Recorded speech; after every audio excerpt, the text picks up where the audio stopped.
3, 2, 1.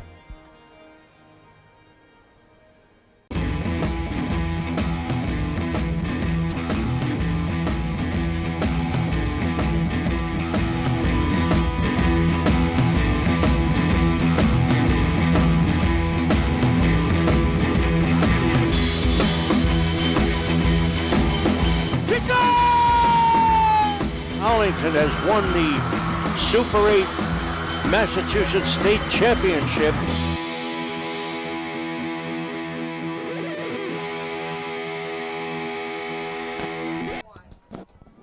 You are looking live at Pierce Field in Arlington, Massachusetts, the scene for tonight's Middlesex League clash between your Arlington Spy Pounders and their division rival, the Reading Rockets. Tonight is senior night, and we're going to join it live here on ACM TV.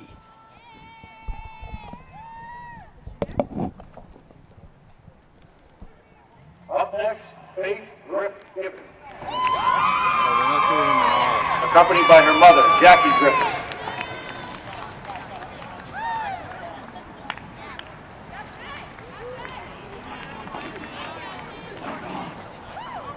Up next, Rachel Griffin.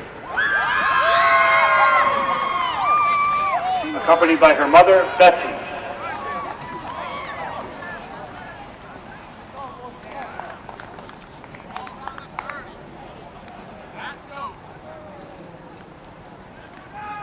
Up next, Megan Hall, accompanied by her parents, Joel and Cindy. Only 4 left, so.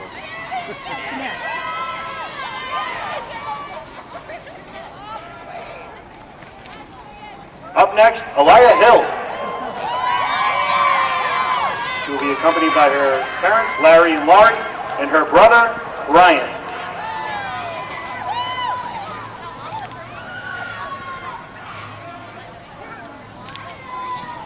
Up next, Megan McDonnell.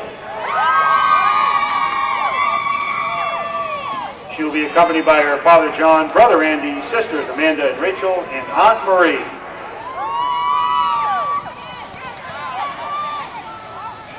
Up next, Kara Smith. She'll be accompanied by her parents, Chris and Rick.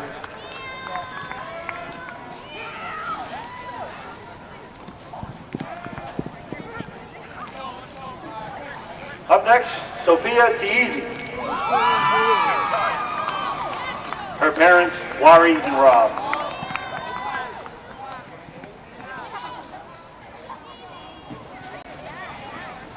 And now, for the senior football players. Number 2, Ahmed Ali.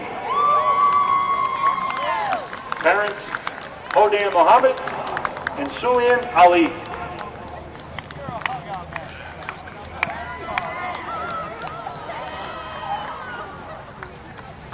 Number 10, Captain Adam Bowler. Accompanied by his parents, Kathy and Chris, and sister Sarah. Number 66, John Cassidy. His mom, Karen.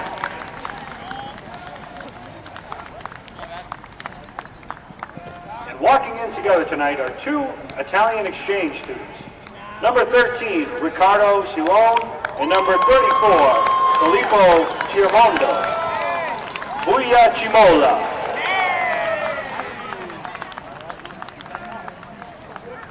Number 23, Stephen McGilvery, accompanied by his parents, Rachel and Rob, and brother David.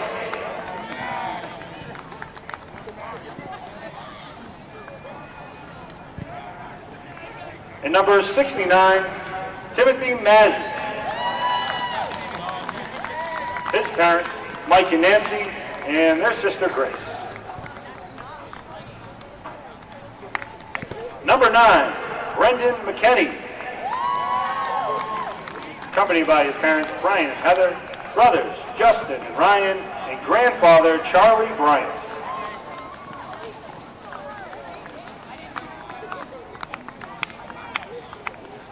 And number 67, Captain Skylar Mills. He's accompanied by his mom, Coletta, sister, Brandy, and brother, Caden.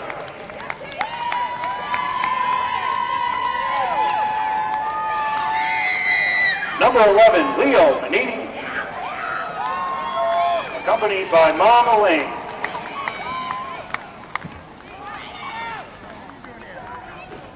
Number 21, Captain Joey Pazia, accompanied by his parents, Joseph and Marissa, and their brother, Dominic.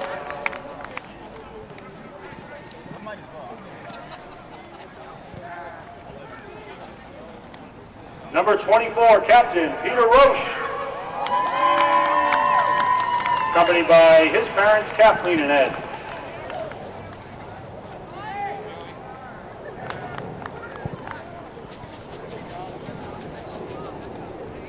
Number 70, Gustavo Sahigian. His father, Agil Sahigian, mother, Daniela, sister, Maria Luis, and their aunt, Rafaela Serrano.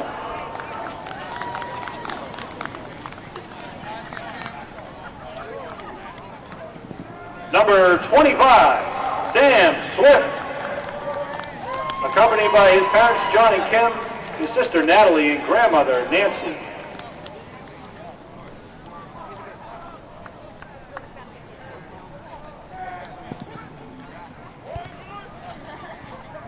Ladies and gentlemen, that concludes our ceremony. Please, one last time, a big round of applause for our seniors here. And we wish these young men and women good luck in their futures, and thank you for your time here at Arlington High School.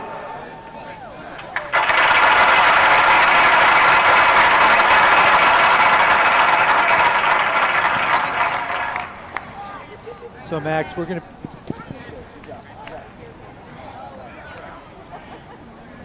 You are again looking live at Pierce Field in Arlington. The scene for tonight's a Middlesex clash between your Spy Ponders and their division rival, the Rockets from Reading. Scott Zwick alongside my partner, the Professor, Rob Anthony. Pards, tonight will be a stern test for the local lads who are still searching for their second win. Yes, sir, Scott. Tough test tonight against the Reading Rockets. Reading is always strong in the Middlesex Large League, and this year is no exception. They come into the contest 5-1, having pasted Woburn last week at Woburn 35-3. Meanwhile, the Ponders dropped a tough one to Lexington at home last week, 46-21. Reading Rockets are always a formidable foe. It's going to take the Spy Ponders' best effort this evening. And we saw the Spy Ponders have a kind of a magical effort, a little bit of pep in their step as it's senior night, a wonderful tradition that we just covered live there, Rob. And sometimes a special event, things like that might get a team going in the right direction. Well, last week they played inspired football, even though they lost 46-21. You and I, Scott, talked a lot about how hard they hit. There was passion all over the football field. They didn't quit late when the game was getting a little bit out of hand. And, this team doesn't have a lot of quit. That's the kind of effort that it's going to take against Reading tonight. Reading is, as always, a big, strong football team. They come in, they'll run the football a lot behind quarterback Matt Sinella. He's a 6 foot, 185-pound senior. And Dom Masucci, 5'9", 160-pound senior running back, will look to run. For the Spy Ponders last week, we saw it was really the Adam Bowler show with his feet and throwing the football. This week, I think the Spy Ponders might be looking to get someone else involved in the running game. Well, they'll look to get somebody else in the running game, that's for sure. And, as always, they look to Joey Pazzi and going to try to get him on track. But I think what we saw in the kind of the evolution of the Ponders season last week, Scott, was, kind of a little bit of a West Coast look to them, where their running game is actually a short passing game. We saw a few more screen plays, misdirection plays, kind of toss sweep to Peter Roach, and that's the kind of thing I think that you would look to see them try to get on track against this very, very big, very tough Rockets football team. We also saw the Spy Ponders last week go with an empty set where there was no running back at all, and then a couple times they motioned to running somebody back in to block. That's you might look for them to maybe find creative ways, different formations, same stuff out of different looks, maybe to just kind of confuse the defense up a little, get them to freeze, so a player that they have confidence in that's done real well, especially Adam Bowler, get himself into space. Yeah, that's right. Get himself into space. What the empty set does, Scott, is as you know, is it spreads out the defense a little bit and creates one-on-one matchups. And I think the Spy Ponders like Adam Bowler in a one-on-one matchup against anybody in the league. So that could be a big part of their tactic tonight. You know, Rob, it's interesting. The last 2 years, we've really been very impressed with the quarterback play in the Middlesex League. Certainly Bowler's been stellar for 3 years here at Arlington High. Last week, we had one of the most prolific matchups that we've ever seen on Pierce Field at Arlington, and tonight promises to be more of the same.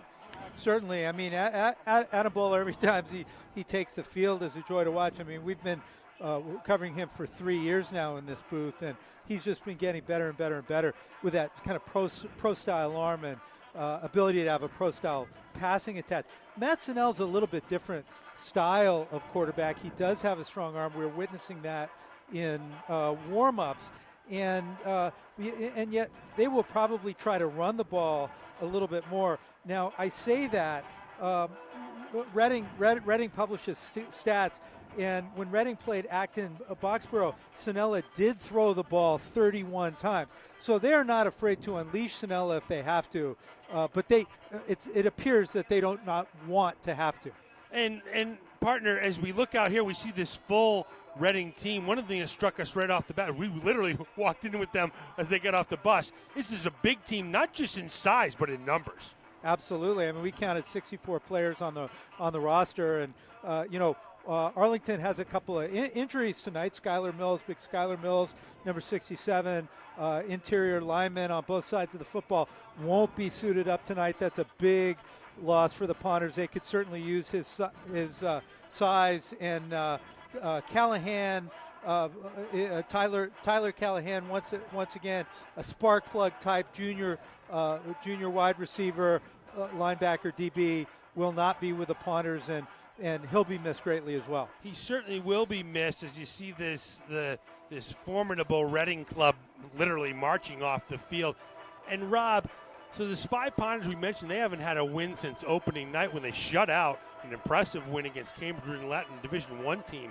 So we've seen the Spy Ponders kind of have an up and down season, and I don't know, I know we talked about it off air, but I think we both got the sense that even though it was a loss last week to an impressive Lexington club, I would have categorized last week as almost an up week. I think so, and I think that's been the story of the Ponders season. They opened up against Cambridge with a 37-0 win, and then we saw them on opening night here play a very tough Stoneham Spartan team who could challenge for a state championship. That was a 34-21 loss, but that was tight to the bitter end. Winchester's on an up note. That was a loss. Woburn was a 1-point loss. They had a chance to win that game on their last play. And then again, as you said, Scott, Lexington was a very tough game. So they've been kind of a cat's whisker away from flipping their record. Tonight will be a tough test. It'll be a really tough test, and one of the things that concerns me the most is there are a lot of teams in the Middlesex League that are kind of bunched together. Your Winchesters, your Wobens, your Arlingtons, but when you come to Reading and maybe Stoneham, certainly Stoneham's playing dynamite this year. Two shutouts in a row, 37-0 and 40-something. I mean, they're just steamrolling teams, and when you lose some of those games so the teams are bunched together, now here comes a Lexington, and now you're saying, oh, gotta get a win, kind of let it all out on the field. You don't get that win, that can be kind of heartbreaking a little bit. No question, and we'll return to this theme later, Scott. I mean, what's the level of focus when you might have a little bit of disappointment in your record, and really the focus has to be the next game, and more specifically the next play, and that's the only way they're really going to get out of this one way or another. And and as we've said, that's kind of been a hallmark of a Coach Jenner team: an ability to stay positive, an ability to stay up. That's what we'll be looking for on the field, and we'll know early. We sure will. So we're lucky to have with us our silent reporter, Max Cohen. Max, tell us a little bit about what the weather's like down there and the atmosphere on the field that you saw in warm-ups. Well, it's definitely the coldest it's been this year down on the field here. I'm feeling a little chilly down here. But at warm-ups, I mean, Reading, they're impressively stoic out there, very military-like, and they have the numbers like a military, like an army out there as well. For Arlington, it's senior night. It's always nice to see the parents out there with their kids. They've been here 4 years, been here working, and they get the night to celebrate that. Hopefully they get to celebrate it with a win. Absolutely. And, Rob, we were talking a little bit before we got on the air about seasons that aren't always going your way, wins, losses-wise, and how you somehow have to – the season, no matter how – win or lose – everybody plays the same amount of games until we get to the playoffs. You're going to play 10 games. No one's saying, okay, guys, well, you're struggling a little bit. Why don't you go home and, and rest for a couple weeks and come back when you're fresh. Right. No. Season keeps going, so you've got to find different ways to measure success and measure improvement and understand that improvement, even if you lost, is still improvement. No question, Scott, and your measurement again has to be the next play. Whatever the record, whatever the score, whatever the down and distance. If you're on defense, your focus is how do I get a stop? How do I get a tackle on the next play? If you're on offense, your focus is how do I execute this play? How do I replicate the game plan? How do I do what I'm supposed to do? And what we worked on in practice. And I think we saw that, Rob, in the second half. I really thought we were watching Lexington get, by any measure, successful runs of 8-9 yards, and the Spy Ponders punishing them 8-9 yards down the field. We saw defensive tackles coming back and making monster hits. Sometimes there's a way, okay, maybe we can't make the stop in the line of scrimmage, but we're going to focus on making the stop because that's what my job is. No question, and they were, in fact, making monster hits. And, it's interesting, Scott, and we've talked about this a little bit. Making monster hits is also, it's the best way to play. It's the safest way to play. When you're on the football field, you play hard. That's how you protect yourself. That's how you protect your teammates. That's the only way you got to play. The only way you got to play, and so we've seen a trend here with the Spy Ponders kind of the notching their effort up. They're not getting the results on the scoreboard. But unfortunately, when we talked about, so Lexington came in and maybe they're a notch above where Arlington's kind of packed together, but Reading's even a notch above that. Yeah, Reading is a tough test. They're always towards the top. Actually, they had a little bit of a down year last year, but over the last 10 years, they've been really the cream of the Middlesex large league. And when you look at the kind of the size of this squad, both in numbers and in physical size, you can see why they're 5-1 this year. You sure can, and this is a team that's no stranger to playing in Foxborough, right? This is a team you see them that has been several times in the last 10 years playing in those Super Bowl games in Foxborough. So they don't take this lightly. They don't. They're business. They look real businesslike coming in, kind of get the job done sort of thing. So if you're Arlington here, you got to figure real attention to detail is going to have to be key. Attention to detail. We talked about effort, attention to detail, and if you're Arlington offensive player, I think Coach Jenner is really going to search for something that's going to work. And last week against Lexington, I think they found some things that are going to work. Once you find something that's going to work, you can kind of riff off that and run kind of options off that. If you don't find something that's going to work, it's going to be a very long night for you. It sure is. And what's going to be interesting tonight, personally, for you know how I like to evaluate what we're seeing on the field and do comparisons of years and teams and that sort of thing. And we saw Arlington probably be in their most impressive game other than their win, the shutout 37-0 win to Cambridge Bridge and Latin. So week 2 is their opening day home opener was Stoneham, and Stoneham was a team that was 1 win away from the Super Bowl last year. They're, of course, a Division IV team. And the game was tight going into the second half, third quarter.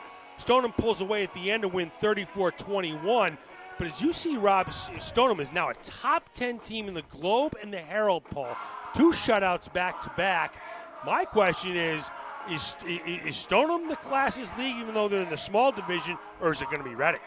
Well, that and on Thanksgiving Day on November 22nd, they play each other, and they play at Stoneham. So would love to see that football game. Of course, we're going to be here covering Arlington and Arlington Catholic in the big crosstown turkey game rivalry. Bing, bang, boom, gobble, gobble.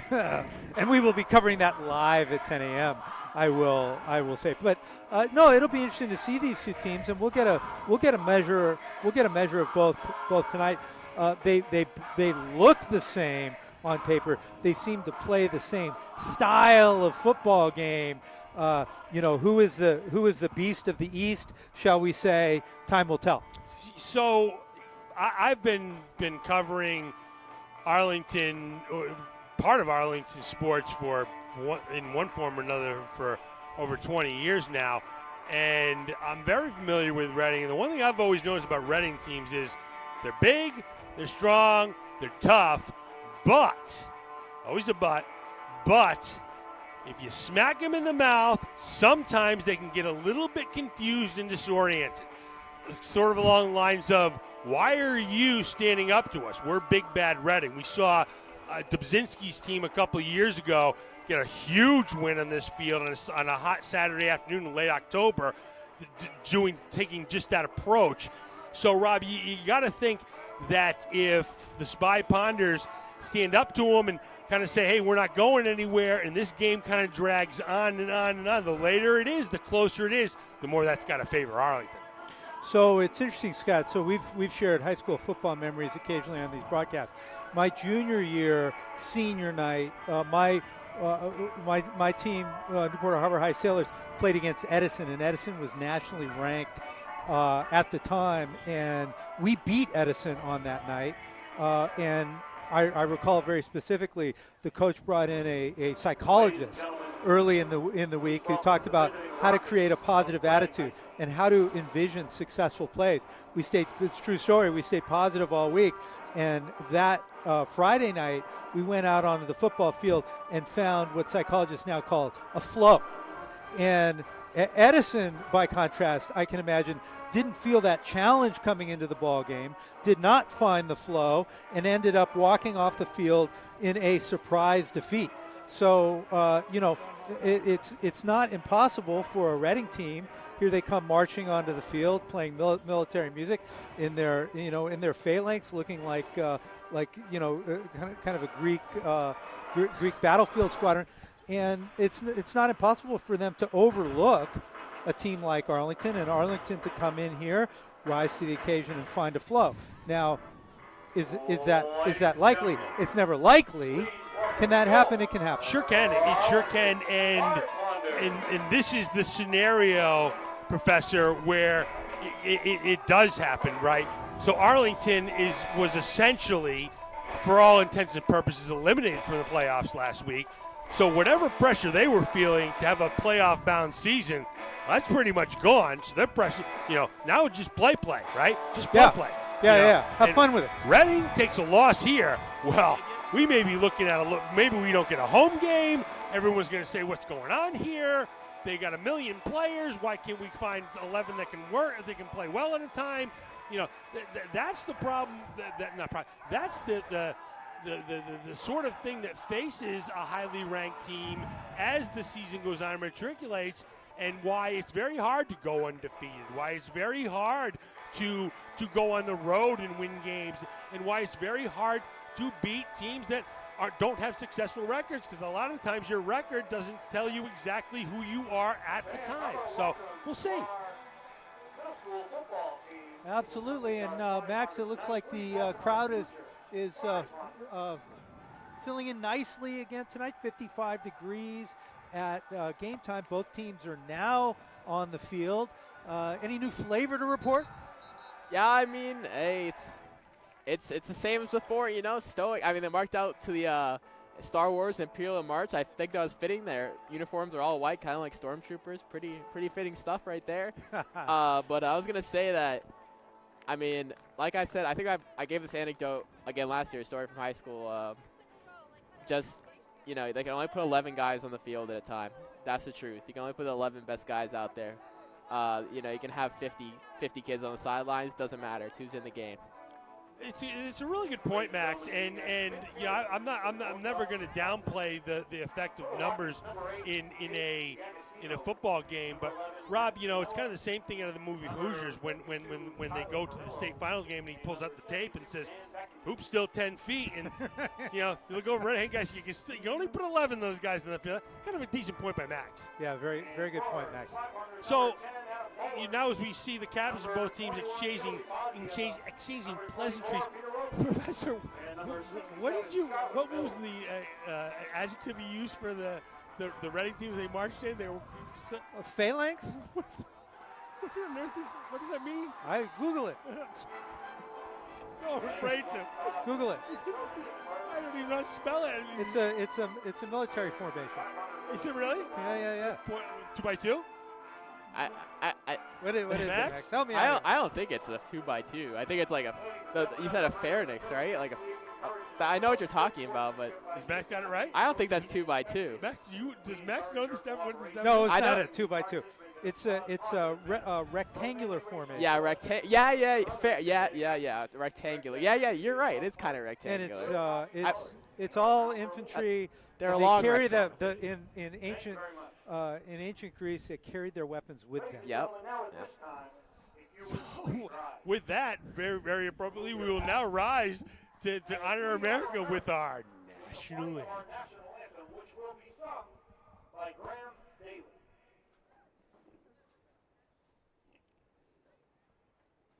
Oh, say, can you see by the dawn's early light what so proudly we hailed at the twilight's last gleaming, whose broad stripes and bright stars through the perilous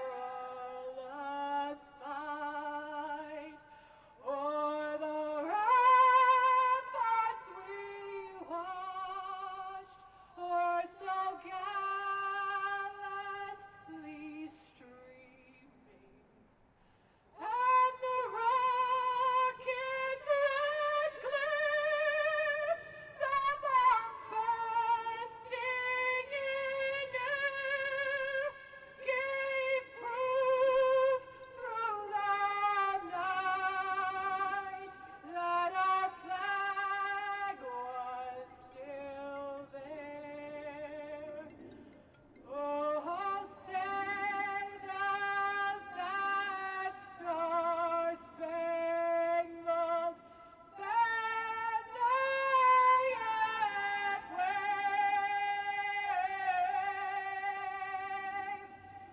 o'er the land of the free and the home of the brave. and let's play some football as the teams will get into their tactical formations, get ready to go. The squadrons, the brigades, if you will get ready to do battle here and partner. So right off the bat, the Spy Ponders, again, you would think not mistake-free football is really going to be critical at the start. Yeah, it rained here yesterday all day long, rained a little bit today. Field looks to be fully dry. Very high-quality field at Pierce Field here and can absorb some water. we're gonna see if there's a little bit of slip and slide. If there's not, there should be no reason why the football should be bouncing around tonight. So Joey Pazia and Peter Roach will return for the good guys. And for the Reading squadron, I believe it will be, that is Luke Forbes, the 6'1", 160-pound senior, will do the kicking duties for the Rockets. Will he use the force? I believe he will. For the second straight week, we've had a Luke doing the kicking. Really? Yeah. You remember who it was last? Luke?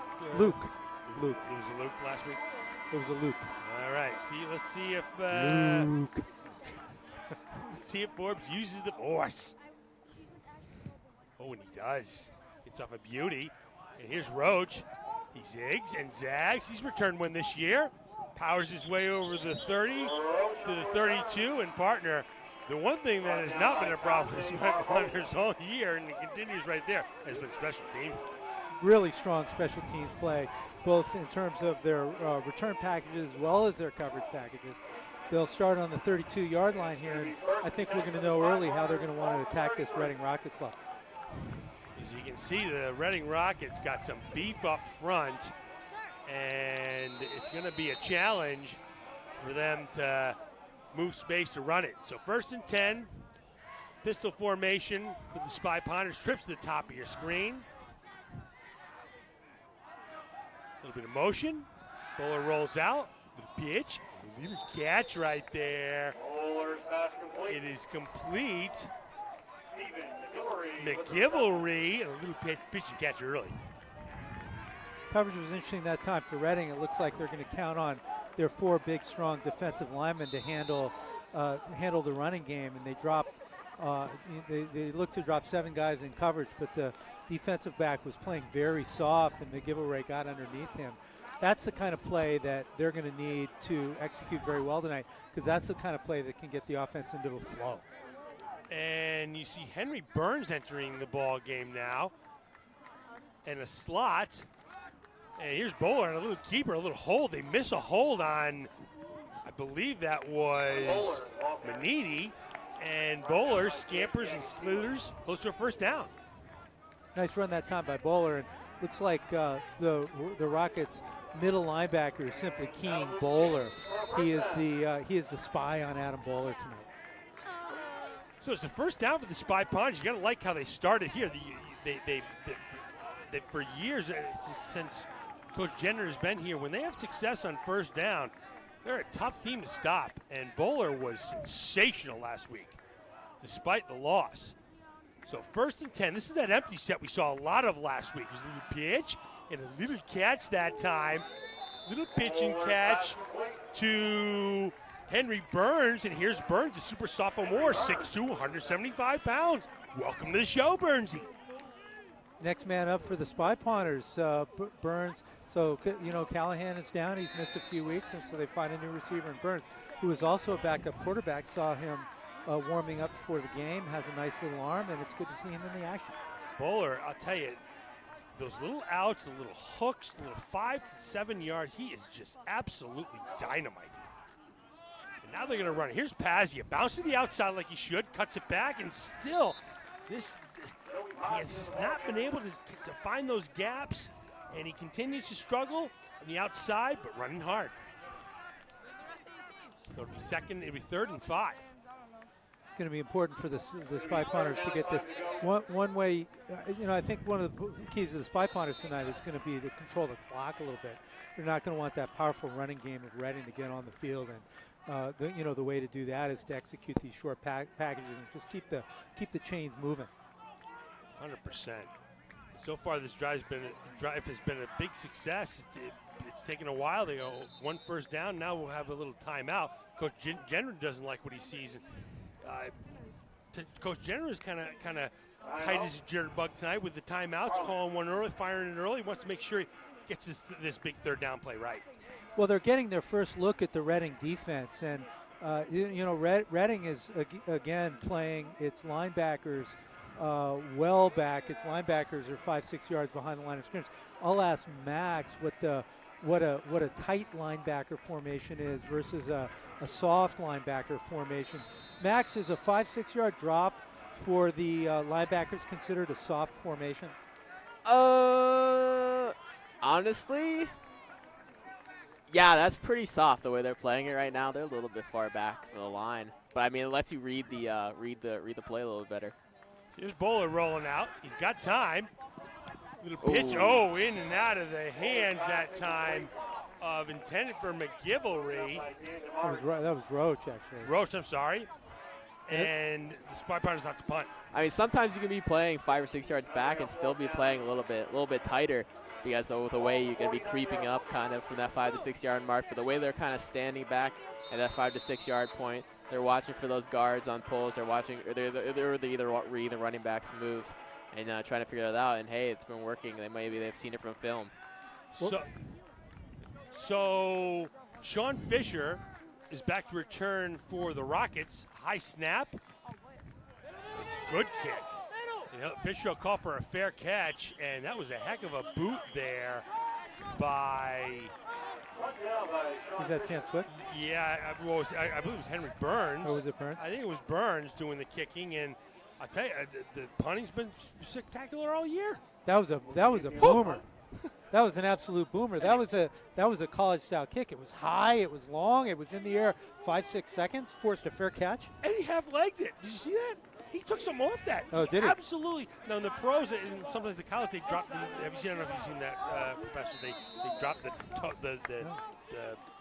the heel of the ball right on the foot, but he kind of half-legged it like they do in the past.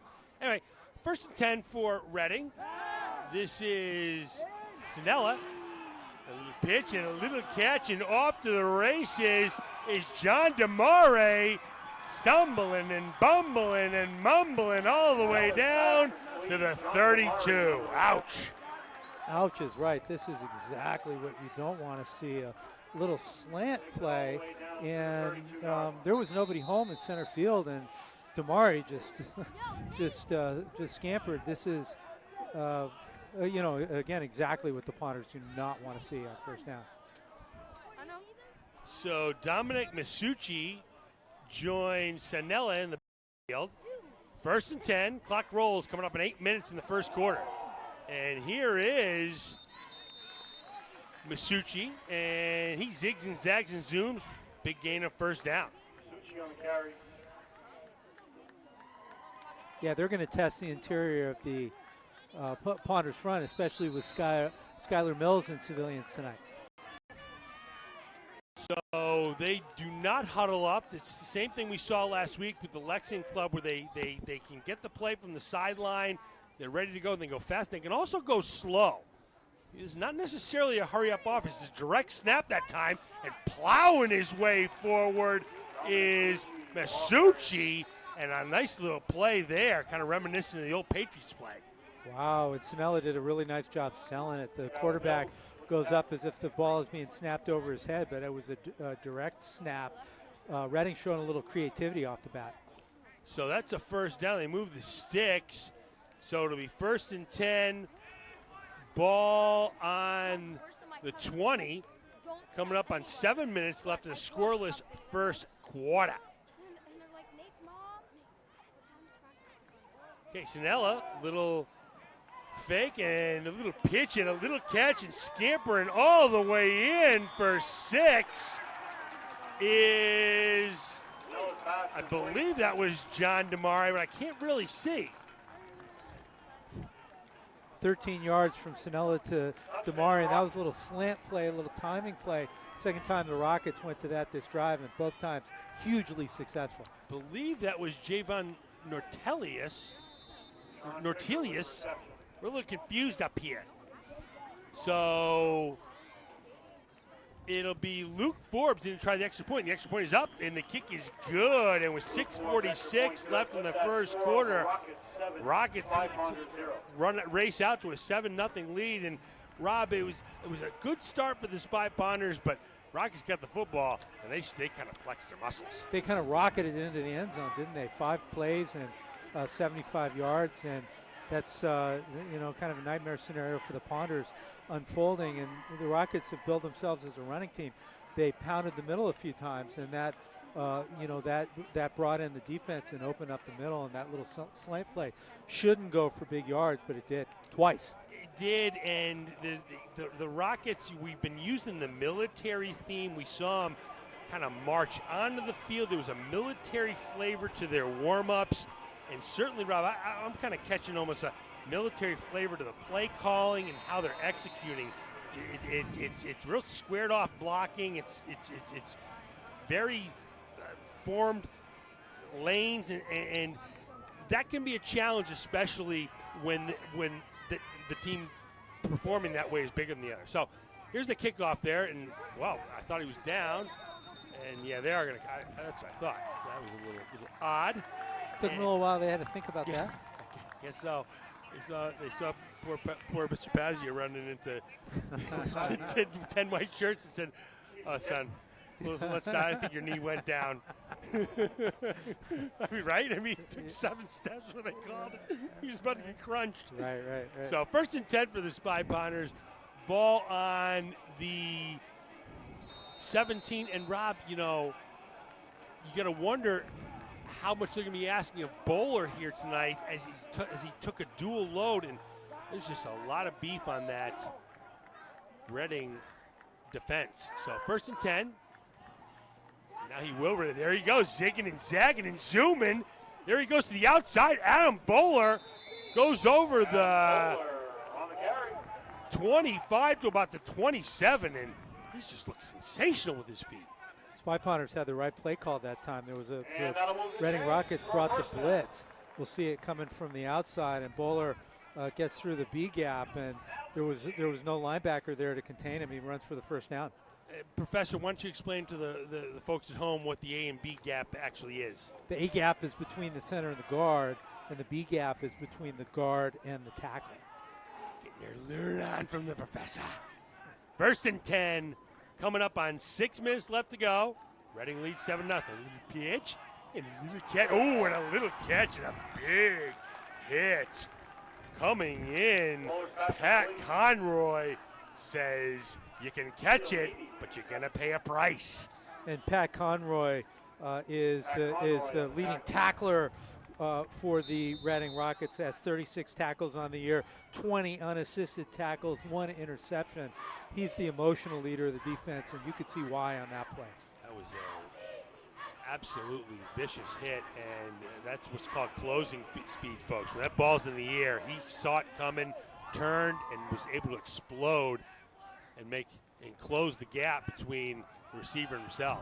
And here's Pazzi trying to get the outside, and he still cannot. Gets tripped up that time by John Damari, and Damari just kind of made a shoe-seam tackle there.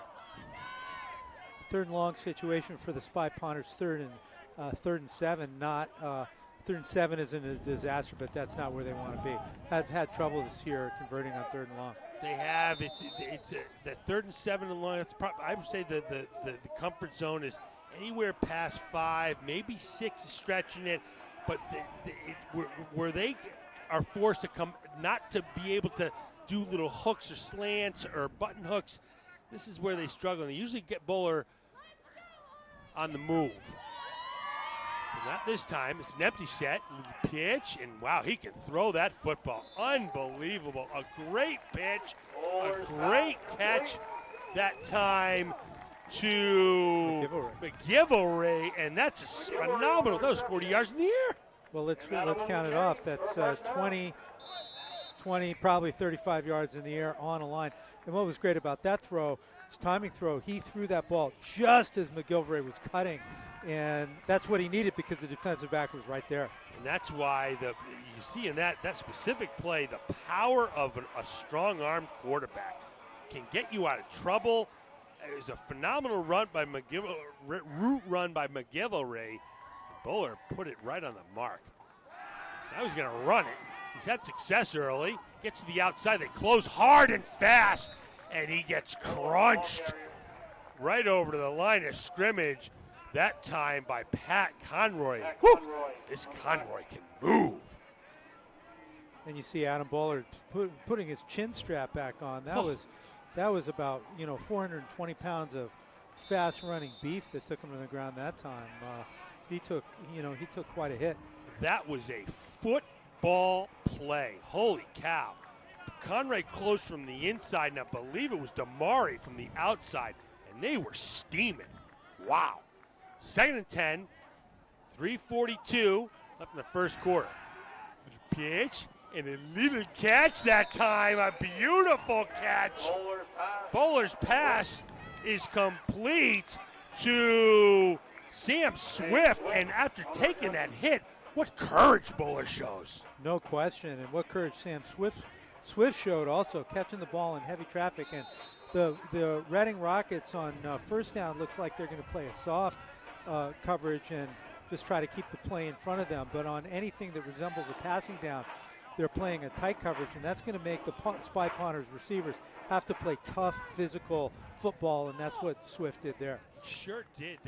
McGivery's been tough all year. His receiving core has been outstanding this year. Here's Bowler rolling out with a pitch and a little bit underthrows. And Rob, we talked about this last week. Here's Bowler has made, 4 great throws in a row. One was spectacular. He makes one little mistake and you cringe because sometimes you want incomplete. That could be very tough to overcome, especially against a team like Red. There's a lot of pressure on Bowler's back right now. Absolutely. Well, there's two things going on. One is with this style of offense, you have to hit almost every pass play to keep the chains moving. And two is that was 3rd and 1, so that brings up a 4th down. So big play in the game here. Ball's to the 49. They'll go for it. See if he goes under center like he has in the past, but not yet this year. He will run it forward. He dives over the top, and Adam Bowler says, I'll be Superman and just fly for the first down. Wow. Superman indeed, and what was impressive about that is he got over the top, and the pile kept on moving backwards. Adam Bowler, channeling his inner high jump. I wonder if Coach John Bowler of the basketball team was watching that because he got up and went over the top. Outstanding leaping ability by senior captain Bowler. Reading Rockets stood up to try to stop Bowler when he went over the top, and smartly the Arlington line got low and just pushed him back. Sure did. That was an outstanding play.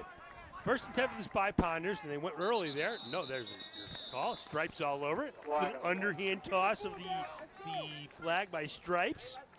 Stripes is warming up. You don't want to hurt yourself by throwing overhand early in the ball game. Matt Cohen pointed out it's 55 degrees out on the field, so save the arm for later. Got to warm it up first. Yeah, a little few underhand. Ooh, Stripe. Look, wow, that very methodical Stripes there. Maybe a little bit even heavy set Stripes. Counts off 5 yards to the Spy Ponders. And partner, they really can't afford many mistakes. You're going to have to call him Bowler again. 1st and 15.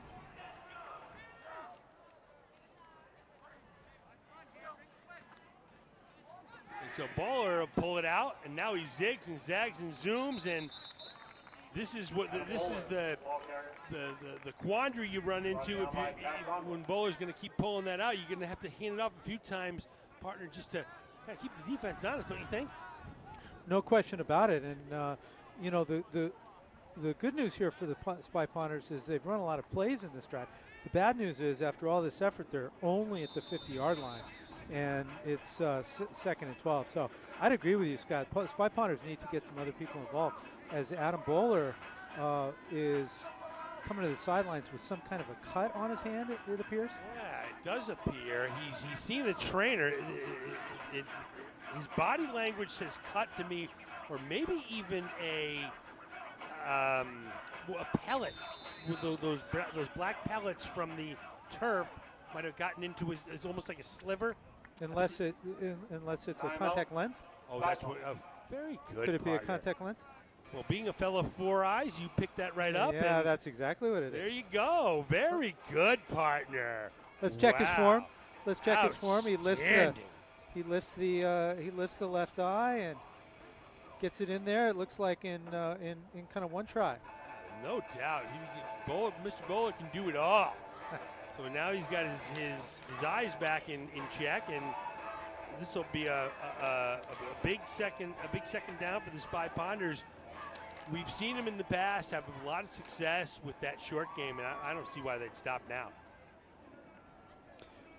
Right, and last week we saw a screen package emerge, and you wonder if the Spy Ponders on passing downs won't go to the screen again. The Rockets are playing tight, kind of tight man coverage, and so that calls for screens that are like a jailbreak screen, where specific man defenders are targeted. So Reading comes out in a phalanx type defense on 2nd and 12. Good observation.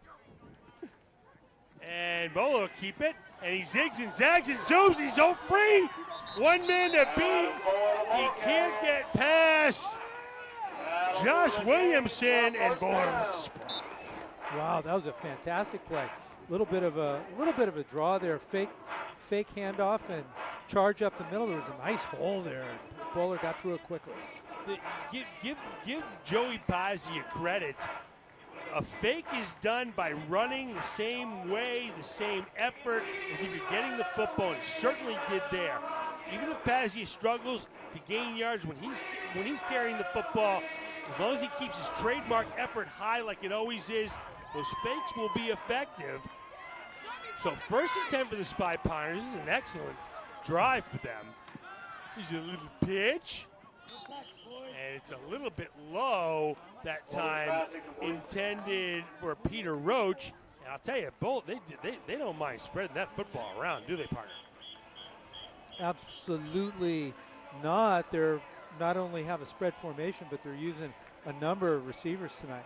And it looks like for the Rockets, number 35, Colin Camerford, a junior linebacker, is spying on Bowler. But, Bowler has been having his way with his feet tonight. This is an outstanding drive, an answer, a big answer as we have 8 seconds left to go in the first quarter. Clock stopped.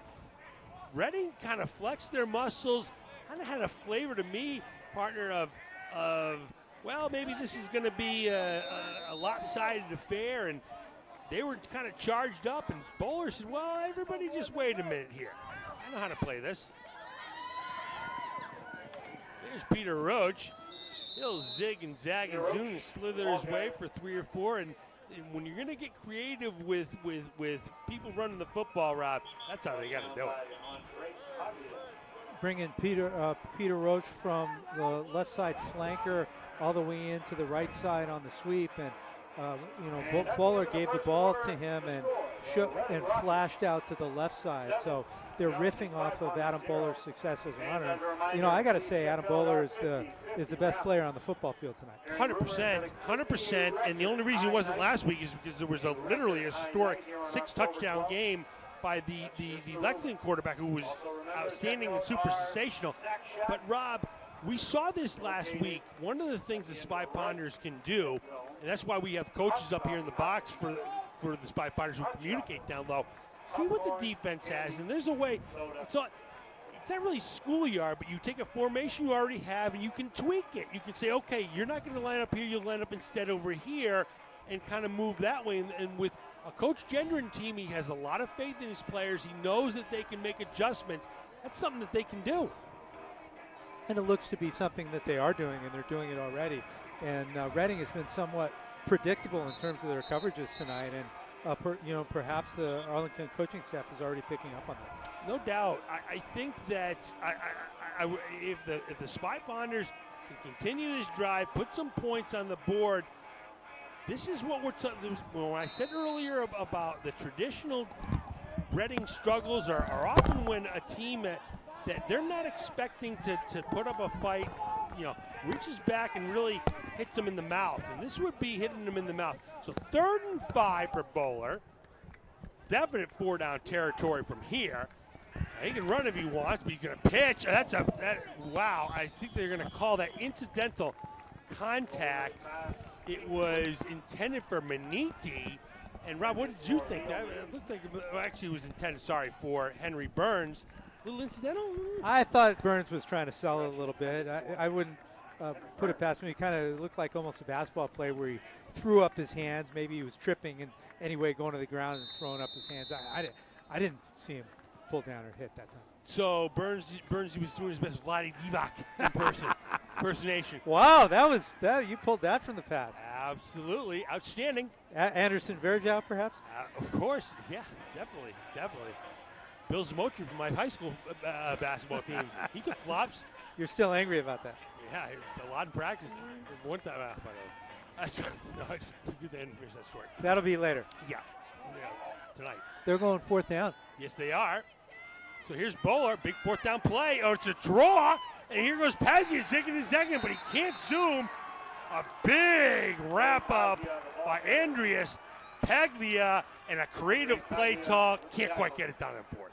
Wow, trying to surprise Reading that time, and it looked like it almost worked, but one Reading defender did not bite, and Pazzi paid the price. He sure did pay the price, but Rob, if ever this season we could call a drive that didn't get into the end zone successful, this would be it. They flipped the field. They burned a half a quarter off the clock, and now it's the defense's turn to dig in and do the best they can. 1st and 10 for Reading as Sanella brings his troops out. Now he's getting the instructions from his head coach, John Fiore. And up the middle, that A gap has been absolutely a pleasure to run through for Masucci. And there's not a lot of nothing fancy about that one, was there? No. That was a 12 yards in a cloud of dust play. Holy cow! You get it and run that way, and we'll join you downfield. So 1st and 10 for Sanella as they move the sticks.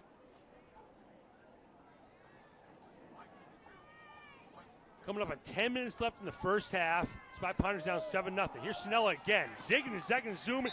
I'll tell you what he does, Rob. This Sanella, he'll make. I don't like running backs to make more than 2 cuts. A little cut, and then it's head down. And here we go. And we saw that. We talked at the open about Stoneham.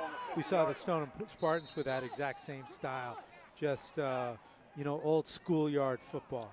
That run there, that is exactly what that is, right? Can't you see that? And back when you were playing back in the Stone Ages with the leather helmets, but I had we had real football helmets and pads. And that's exactly how the players ran. Yours, they kind of with the helmets if they were allowed to really hit. Anyway, sorry about that, partner. Well, payback is what they say it is. What they say it is. There we go. So 1st and 10 for Reading, ball over the 50.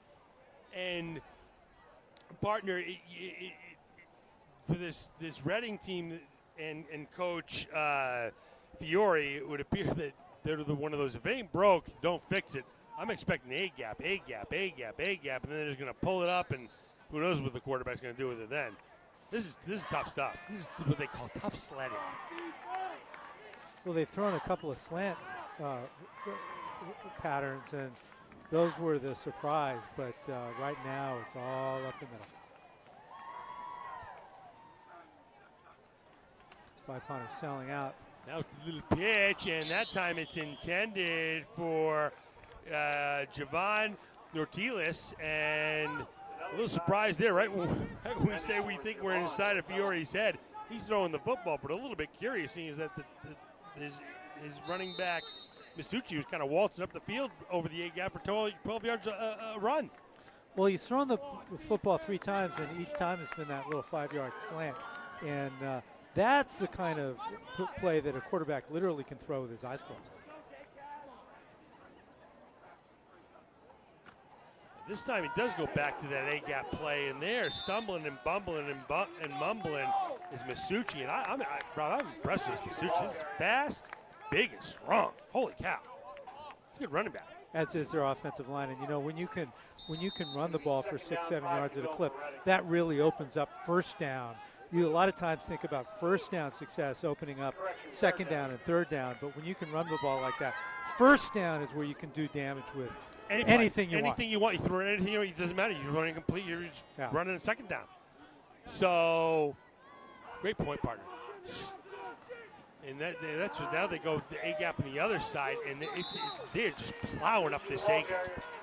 Impressive blocking. Yeah, they're going up the left side. They're staying away from Big Will Meyer, who's been a load for the Spy Potters all year long, and he's the on the strong side of the offense. So they're running to the weak side, and they're having some success. So if you're Reading, you know what, keep doing it until you're stopped. Yeah, and if you're the Spy Potters, you got to consider putting your linebackers in those A gaps. But I'll tell you, you do that, and you get caught somebody coming across the middle or over the top, and be down 14-0. So now it's a little pitch, and it's a little catch that time. And zigging and zagging and zooming is Pat Conroy, and Conroy's now doing it on both sides of the ball.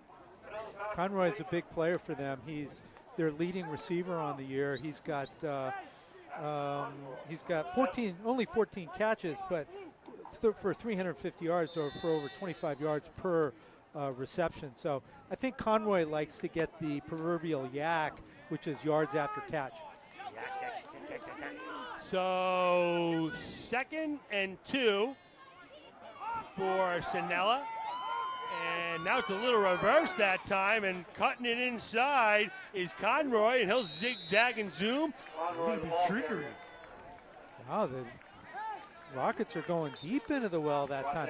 Who was it that was that the wide receiver who came? Let's see, the receiver's playing decoy. That's John Damari that time, just kind of tiptoeing through the tulips about 25 yards behind the line of scrimmage. Holy cow. I wonder what that's trying to accomplish. I don't know. Right? Right? I mean, what's the worst thing that can happen here? 5 players get hurt and you fumble the ball, going the other. Are they upset that they're running the ball for 11 yards a pop through the A gap? Is that a little too confusing for them? Holy cow! Right? I mean, sometimes these coaches get a little too close to 4 to see the trees. If you overthinking themselves. That might have been a little overthought. Yeah. Let's run the double reverse with our 260-pound wide receiver. Yeah, so we're running 35 yards behind the line of scrimmage. Yeah. Well, but we'll make sure we toss it to him, right? We're Right. going to hand up. Get that ball up in the air, baby. Right. Let's go. All right, so 2nd and 8 for Reading, as again Sanilla gets the play call from John Fiore. And that looks like an illegal procedure, I would assume. You know what, guys? I really think they're not trying to show too much on the tape, possibly. I mean, they're running a lot of the same plays, that A-gap run, those slants, those strange plays. Anytime you can waste another team's time in practice, wasting, running that reverse play in practice is time you have to get an advantage on them. Could be. I mean, who knows? I mean, so start next week. You do have to practice it. Honestly, that thought did cross my mind as well. Yeah. Good point, Max. Meanwhile, did you see Leo Maniti that time jumping at the quarterback after the flag was thrown? He is still having fun out there. Of course. Oh. It's not getting better than this. 52 degrees on a Friday. You're playing football. Where else would rather be than right here, right now? 2nd and 4, and over the left-hand side again is Masucci, and this Masucci, now he's holding the football with 2 hands nice and tight. This little player. Tuck rolls coming up on 5:20 left in the first half. It's by Puandes on senior night. The clock rolls, but the chains are not being reset. Now they just take the chains off. It'll be, first and goal now from the 10. Yep, that ball's the nose. Great work by our camera crew, as usually the outstanding camera crew. 1st and goal for the Rockets.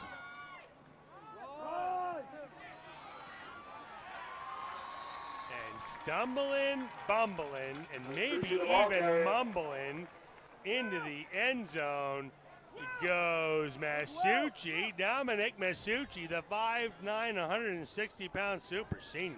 Wow.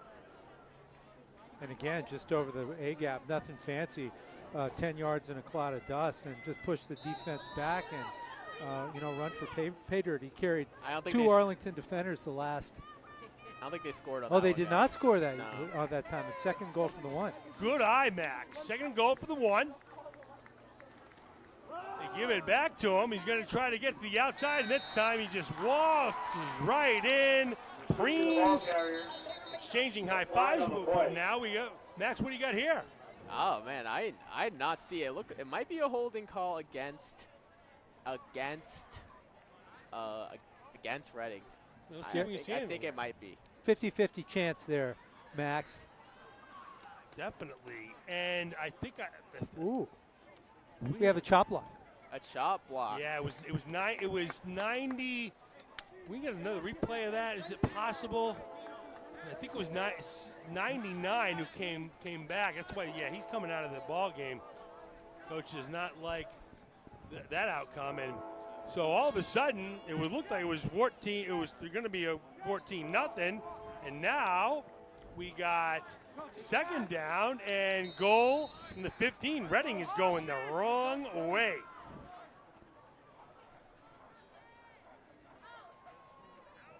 Oh, now 7 steps. Oh, it's a screen. It looks like a screen's got to get rid of it. That's got to go across the line of scrimmage, and I believe it does. Pounding him was. Is that Manini? I believe it was John Cassidy, the 5'8", 180-pound senior. 66. Am I getting the number right? Whoever that masked man was, it was a fantastic play. He grabbed hold of the quarterback, and Phenomenal. Sinella did a really, really nice job getting that ball away. I thought at some point the ref might call it dead, but Ponders will take that outcome. So, 1st and 10. Excuse me. Whoa. 3rd and goal. A little bit of motion. Gonna roll out, getting flushed by Maniti, who brings him down. A beautiful tackle by Leo Maniti. And partner, what do the Rockets do here? What do they do? I mean, Can't punch. we'll see if they have a kicker, but chances are they'll have to go for it on 4th down. Looks like they're going to call timeout and talk about it. I think John Fiore's going to call a timeout and talk about it. That's a good timeout. And Rob, so we mentioned before, this is a team that's looking for a state title. They've been to that game in Foxborough before, and this is certainly a real scenario where they're going to ask themselves, can we kick a field goal here? This is important stuff, whether they think they can or can't. This is these plays here, these are going to come up in a make-or-break one-done tournament, and whether you can kick a field goal, those teams that make that win championships, they put points up here. Yeah. Well, the ball's at the 15. It'd be what? It would be a 33-yard field goal. That'd be a special. There are high school kickers who can kick that, and Sam Swift is probably one of them. No doubt. This doesn't look like they've got that on their team. No, it must not be close, because the chances of running a successful 16-yard play here are slim.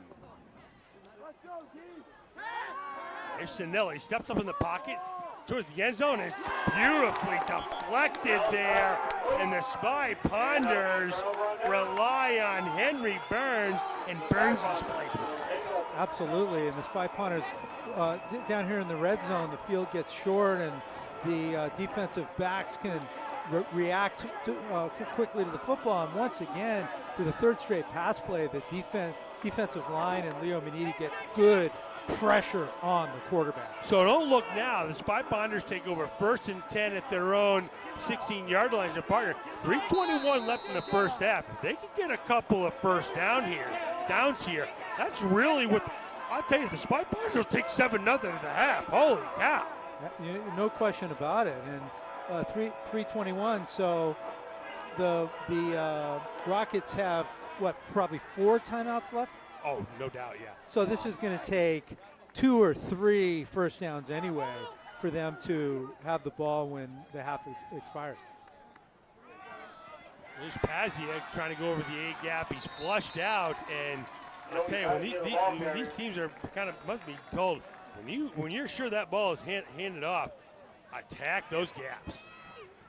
Yeah, and Joey Paziak has got to be saying, what do I have to do to get a yard here, fellas? I mean, it's been a couple, 3 games, and it seems like every time he's handed the ball, he just sees a massive the other color's jersey in his face. I mean, some of it's been a little bit of serendipity, bad, poor serendipity, but you're right, every time he touches the ball, 3 plays in the team in his face.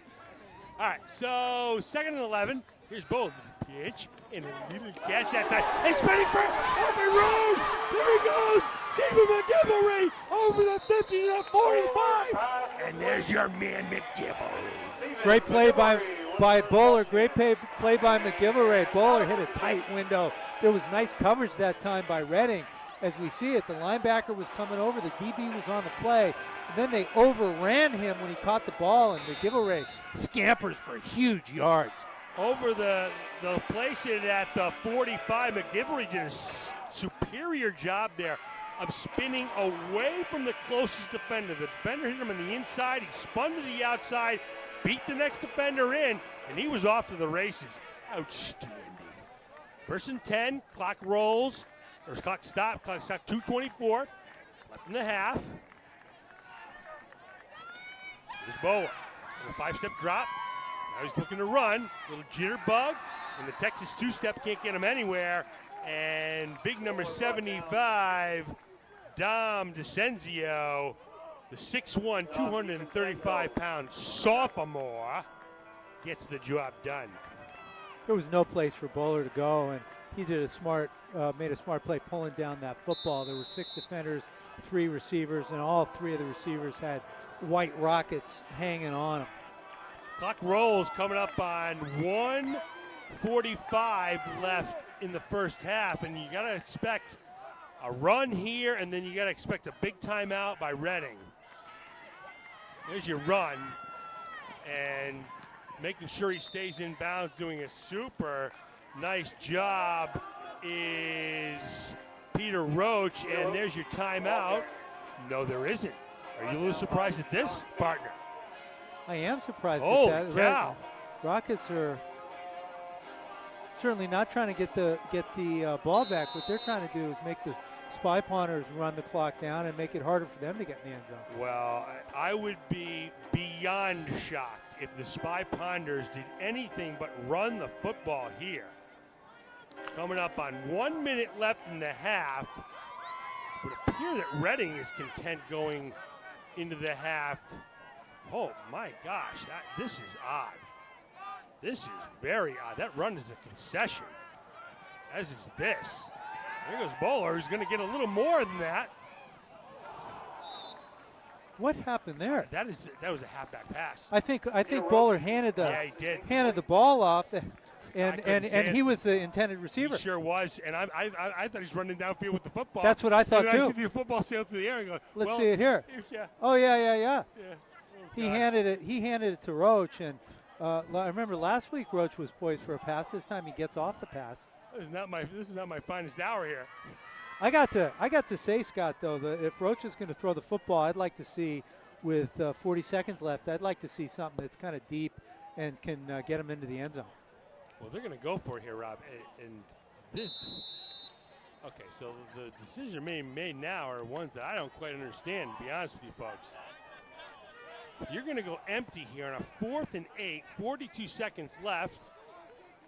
Okie dokie. Trips the top of your screen. Go big or go home. Go big or go home, Max says. And they're going big. A little pitch and a little catch.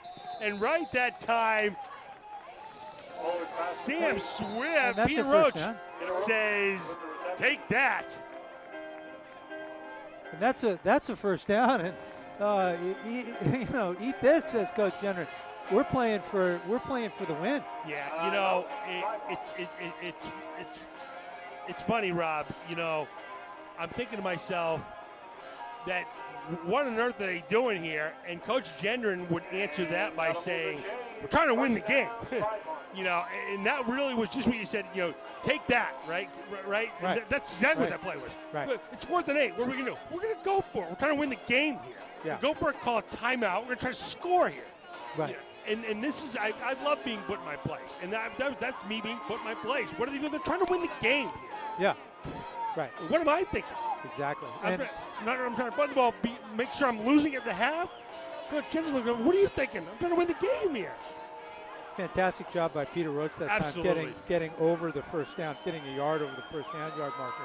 And that's something that the Spy Potters must work on in practice, because all season long on these third and 10, third and 11, third and 12, they've run just a yard over the first down. It's paid dividends. Good job.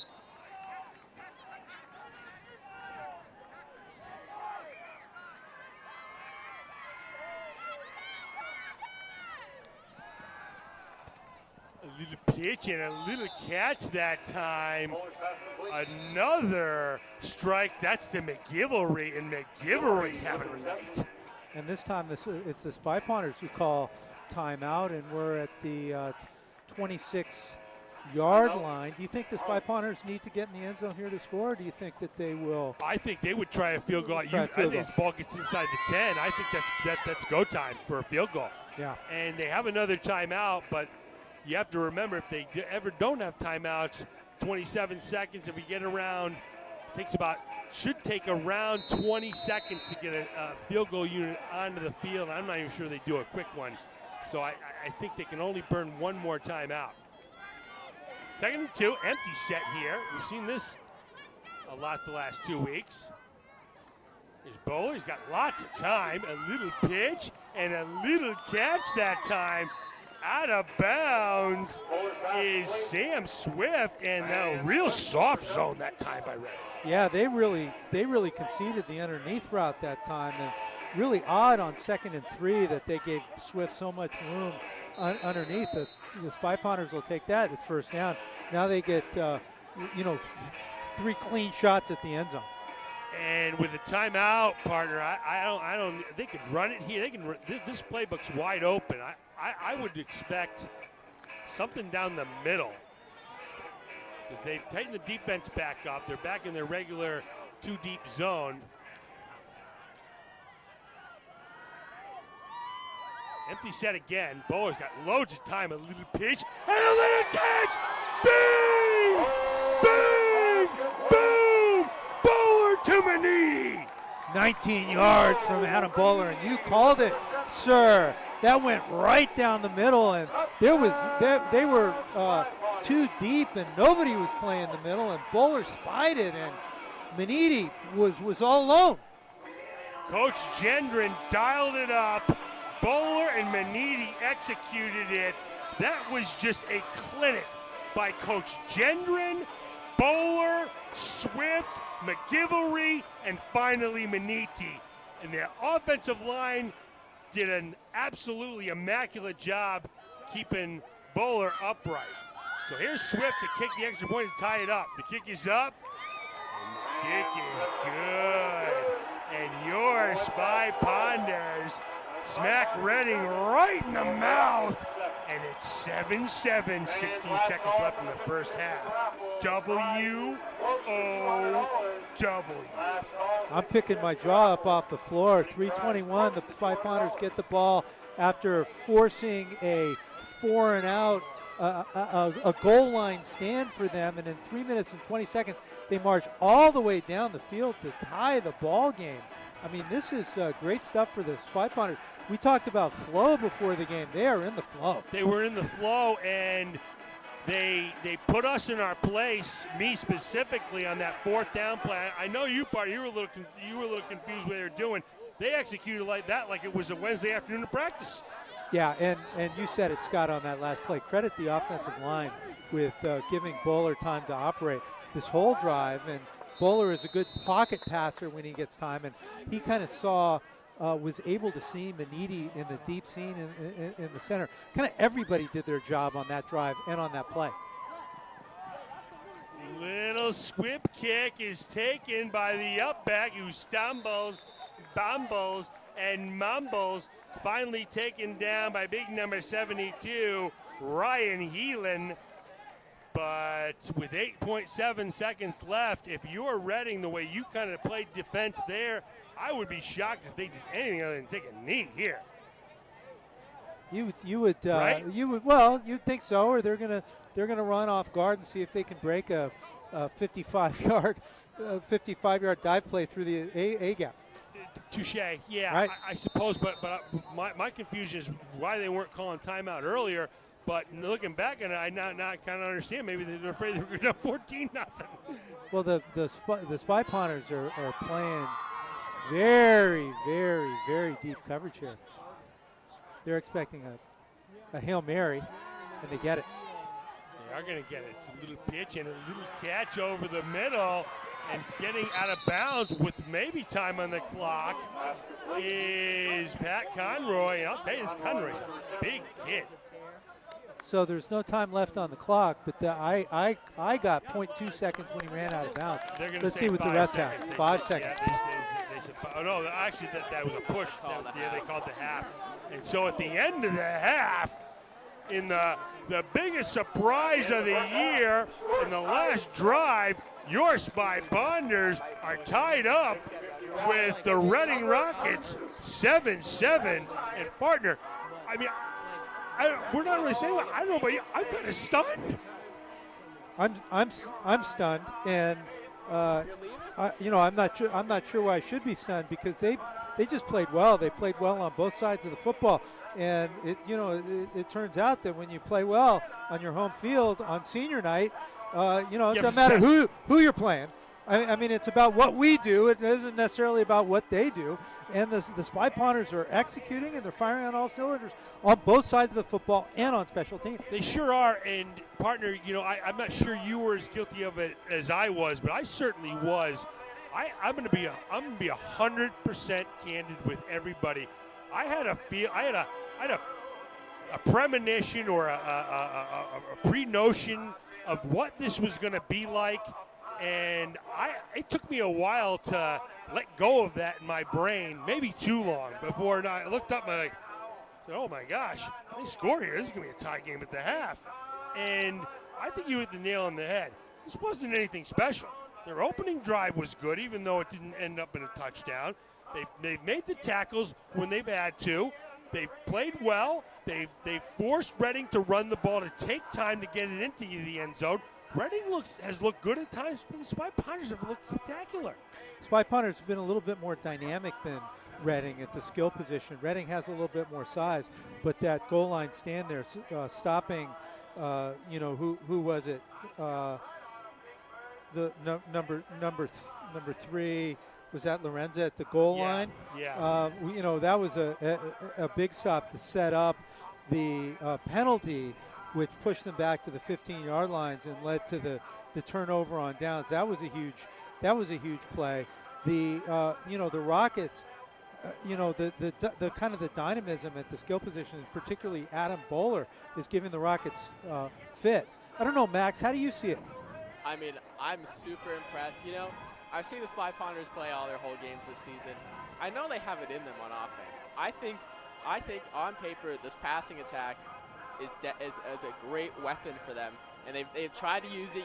They've had a couple of bad breaks go their way, but that last drive showed that when Bowler gets the ball and has comfortable time in the pocket and can throw the ball, he's one of the best out there, and they're taking advantage of the weaknesses they see in this Reading defense, and it's paying off for them right now. And last week, what we talked about, penalties, they can be killer for any team, and that chop block penalty changed the whole course of this game. Great point, Max, and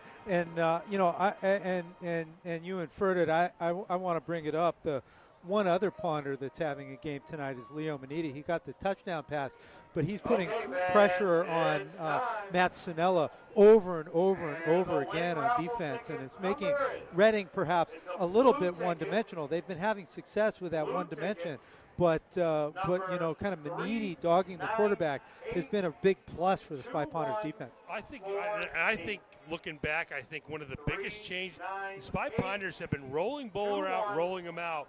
Then they did a straight drop back, and no one got to him. And I think Jenner said, "Whoa, oh, you're not going to get to him? Oh, well, then that's a whole new story." And that's when they really kind of gained some steam. Yeah. Zip, zip, zip. And it would be interesting if Reading recognized that they better get pressure on him. Or, as we've seen, if he has no pressure, he's almost unstoppable. That's absolutely right. So the front four of Reading's has size, but they don't have a whole lot of speed.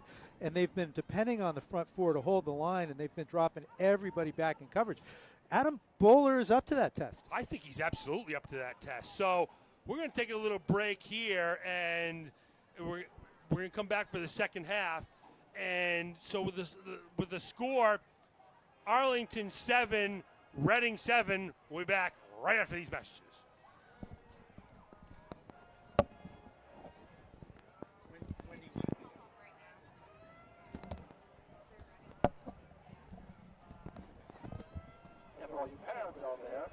Hey folks, this Spy Ponder football game against Reading is brought to you by the Scary Movie Boot Camp, hosted by Arlington Community Media.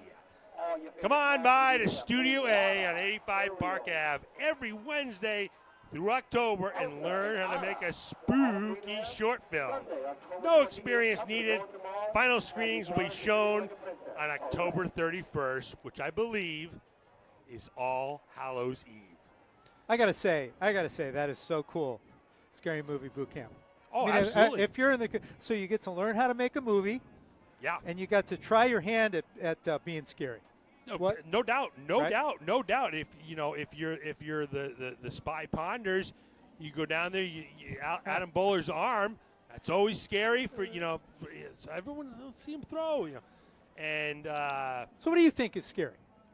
What do you think is zombies. scary in a movie? Zombies. Zombies. Always zombies. There's always zombies. I have issues with zombies. The idea of a zombie is very scary to me. Even like cartoon zombies when I was a child were very disturbing. Now the full-blown zombies, the cartoonish, with the eating of the brains, that's disturbing. But the new age, the nuanced zombie that's some sort of a virus gone bad or something, where they're kind of morphed humans and they're staggering around. Very disturbing to me. I can go nights without sleep if I start really thinking about zombies. You know what's scary to me, and if you're going to come to the Scary Movie Boot Camp, you got to write this down and try it. It's the element of surprise. Oh. It's the tight shot on one character, and then they turn around and out of nowhere comes the skeleton, the big boo, the loud music, the loud noise, just when you least expect it. Yeah, that's another one that I mean, who doesn't like almost having a heart attack, right? I mean, I love those. One time my daughter came out of the corner and tried to scare me when she was a little girl. I fell down a flight of stairs. That was phenomenal. I really enjoyed that night. So I really like getting scared, and something that's gonna really kind of get me frightened. Fright is a is a good emotion. But I will say that scary movies, people like them. They love to watch them. They gobble them up. It's coming up in Halloween. It's the time of the year to have fun, to make a scary movie, and you come by 85 Park Ave every Wednesday through October and learn how to make a spooky short film. No experience needed. Final screenings will be shown on October 31st. And that's it for us in the half. Spy Ponders are tied with Reading 7-7. Bing, bang, boom. The Arlington High School Building Committee Chair got right to the point at the Forum on Rebuilding the High School that the $308 million projected cost has a lot of wiggle room that could bring it down, and they will not be preserving the two older buildings that make up the stately look of the school. The constraints and trade-offs involved in this huge project mean that everyone will have something in the final design that they wish could be different. The educational plan and vision is what is guiding the design and development of the new Arlington High School. The education plan developed by high school leaders and teachers originally pointed to a renovation addition option as the best environment to teach kids, but also the most expensive. After public input last spring, the building committee narrowed down 2 renovation addition choices and 2 all-new options to 1, ultimately submitting a design for all-new construction of the high school to the Massachusetts School Building Authority, leaving some residents at the first forum since then feeling out of sorts. When we last, as a group, convened in this hall to look at a variety of different choices and to really think about what we cared about. And at that point, I know I left with a clear sense of, gee, I really care about that wonderful facade, that open space on the Mass Ave. But that changed radically when we came back from summer vacation and we heard about all the work that the group had done.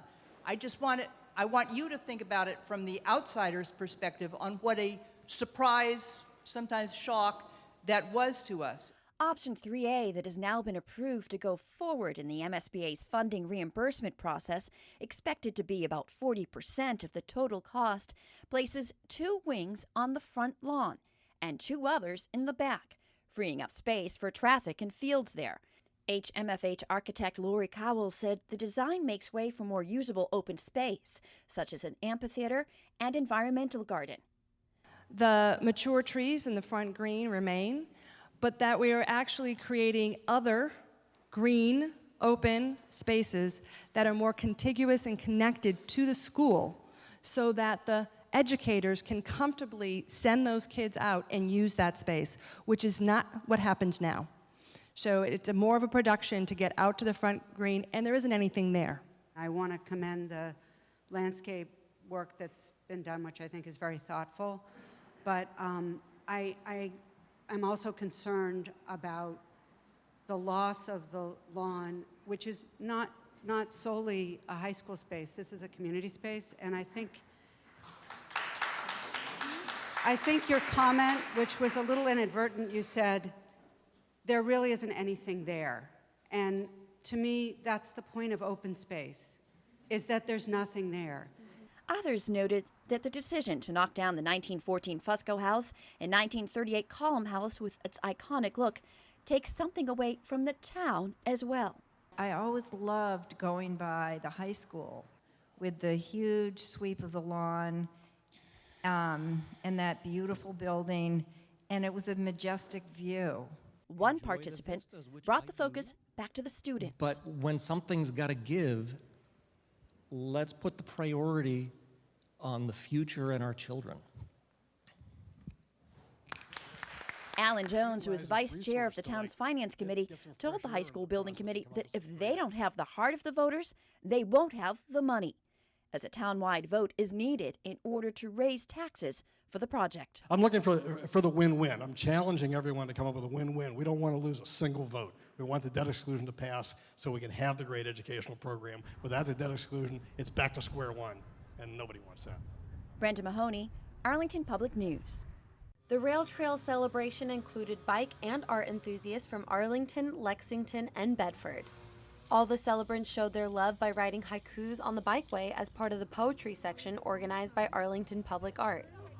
10 miles of the Minuteman Bikeway now feature colorful stencils by locals. Inspiring creative projects like this continue to motivate all who come by here, whether it's on wheels or by foot. I'm Stephanie Wittenbach for Arlington Public News.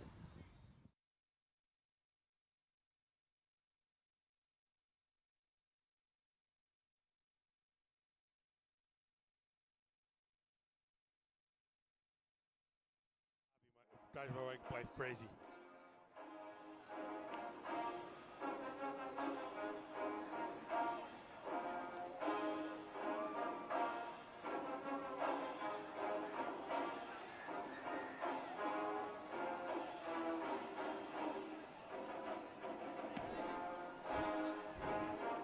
And we're back for second half action.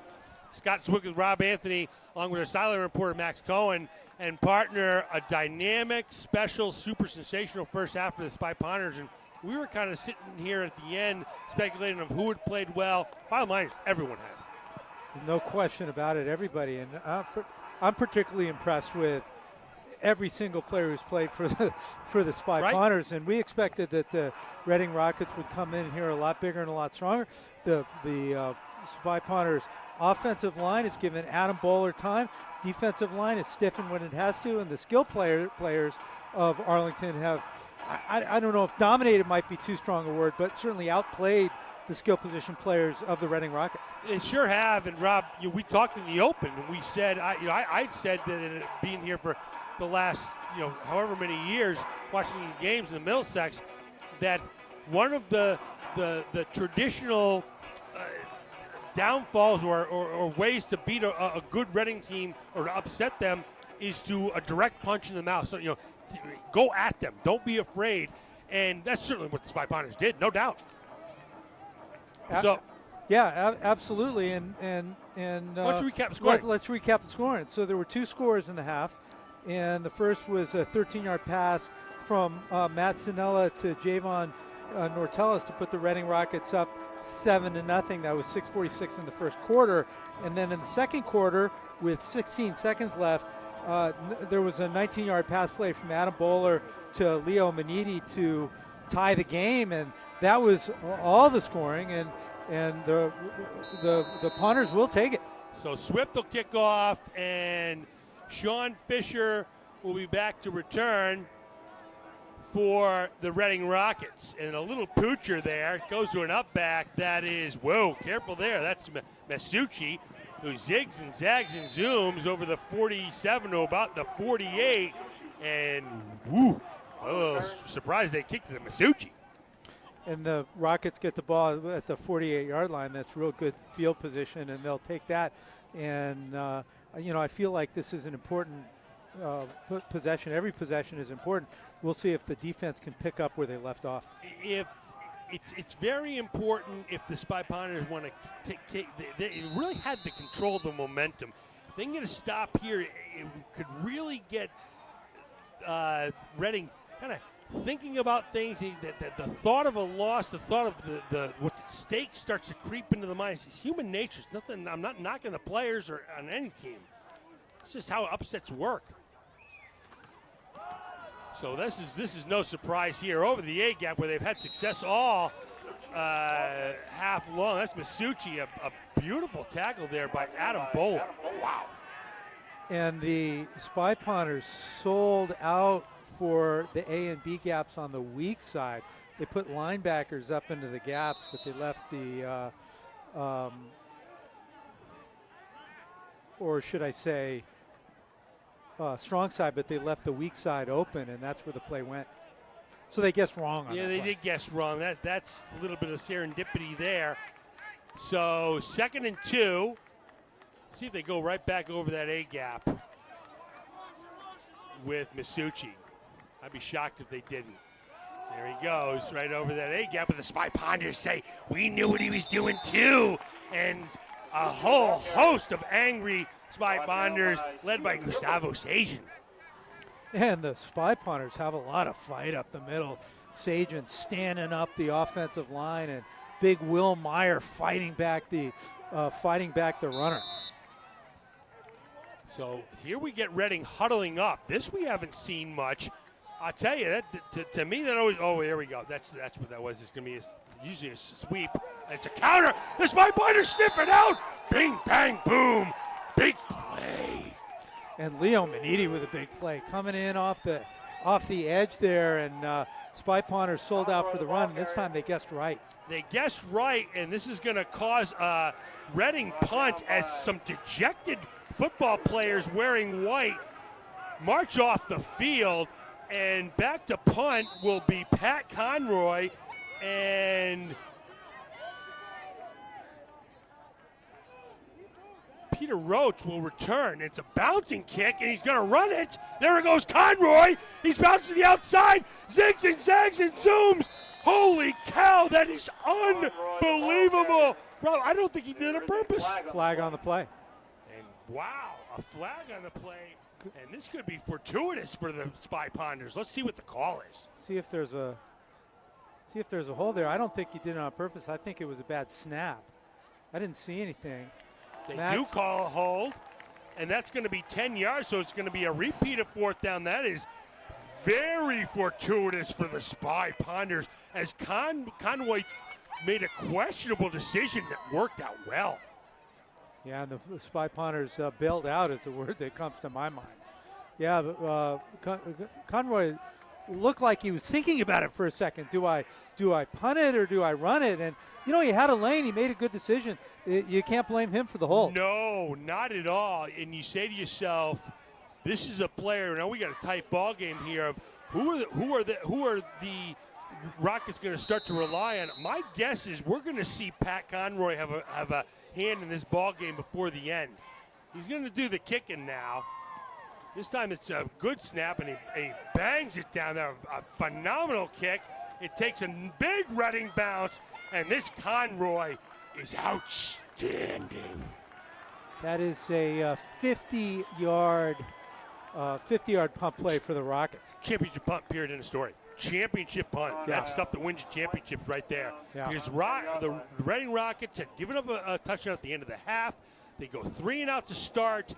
If the Spy Ponders can get a little breathing room or even a big return, they can really get going here. Now, that's not to say they can't hold on to the momentum, but that punt right there is kind of an exhaler from the Spy. And so we'll see who's going to benefit here, as the Spy Ponders are going to have to start. And if they're going to score, they're going to have to go 97 yards. Or, well, they'll make it 93. 91 yards. So last time they, just to put a note on it, went 85 yards. There you go. Absolutely. So here's Bowler. And this time it's a windup and getting to the outside. And there comes a flag. And that's a little bit of what's good for the goose is good for the gander there, as they call a big holding on Reading on a fourth down conversion. And they, as you see this a lot, and so we see it up here. Oh, there it is. Yeah. No doubt. Woo. No doubt. That was Will Meyer in a little wrestling match, and you can't expose your arms like that in front of the officials. No, you can't. And Meyer's been outstanding tonight and all season long on the interior line, but that time he got a little grabby. Well, and it only cost them 5 yards. It'll be half the distance to the goal, and it wasn't that successful of a play, so I don't think it hurts them all that much. No, but what it does now is you run the risk now. This is something that everyone should know at home. If Bowler is in the end zone and a holding takes place, that is a safety here. So you got to be very careful of holding when your quarterback is in the end zone. And right now, is he? Yes, he is. Yes, he is. So be careful to hold, not to break the rules on this one. And Bowler's going to run it. No surprise there. I think, Rob, I think Coach Jenner wants to make sure he doesn't give up 2 here, because a 2 is a safety, and you're punting it back. I wouldn't be shy. I wouldn't be too surprised if you saw another run here. I think they're very aware of a holding call in end zone. We just had 2 called. I don't know. We'll see. Clock rolls, coming up on 7:25 left in the third quarter. This game is tied at 7, folks, and it's a dandy.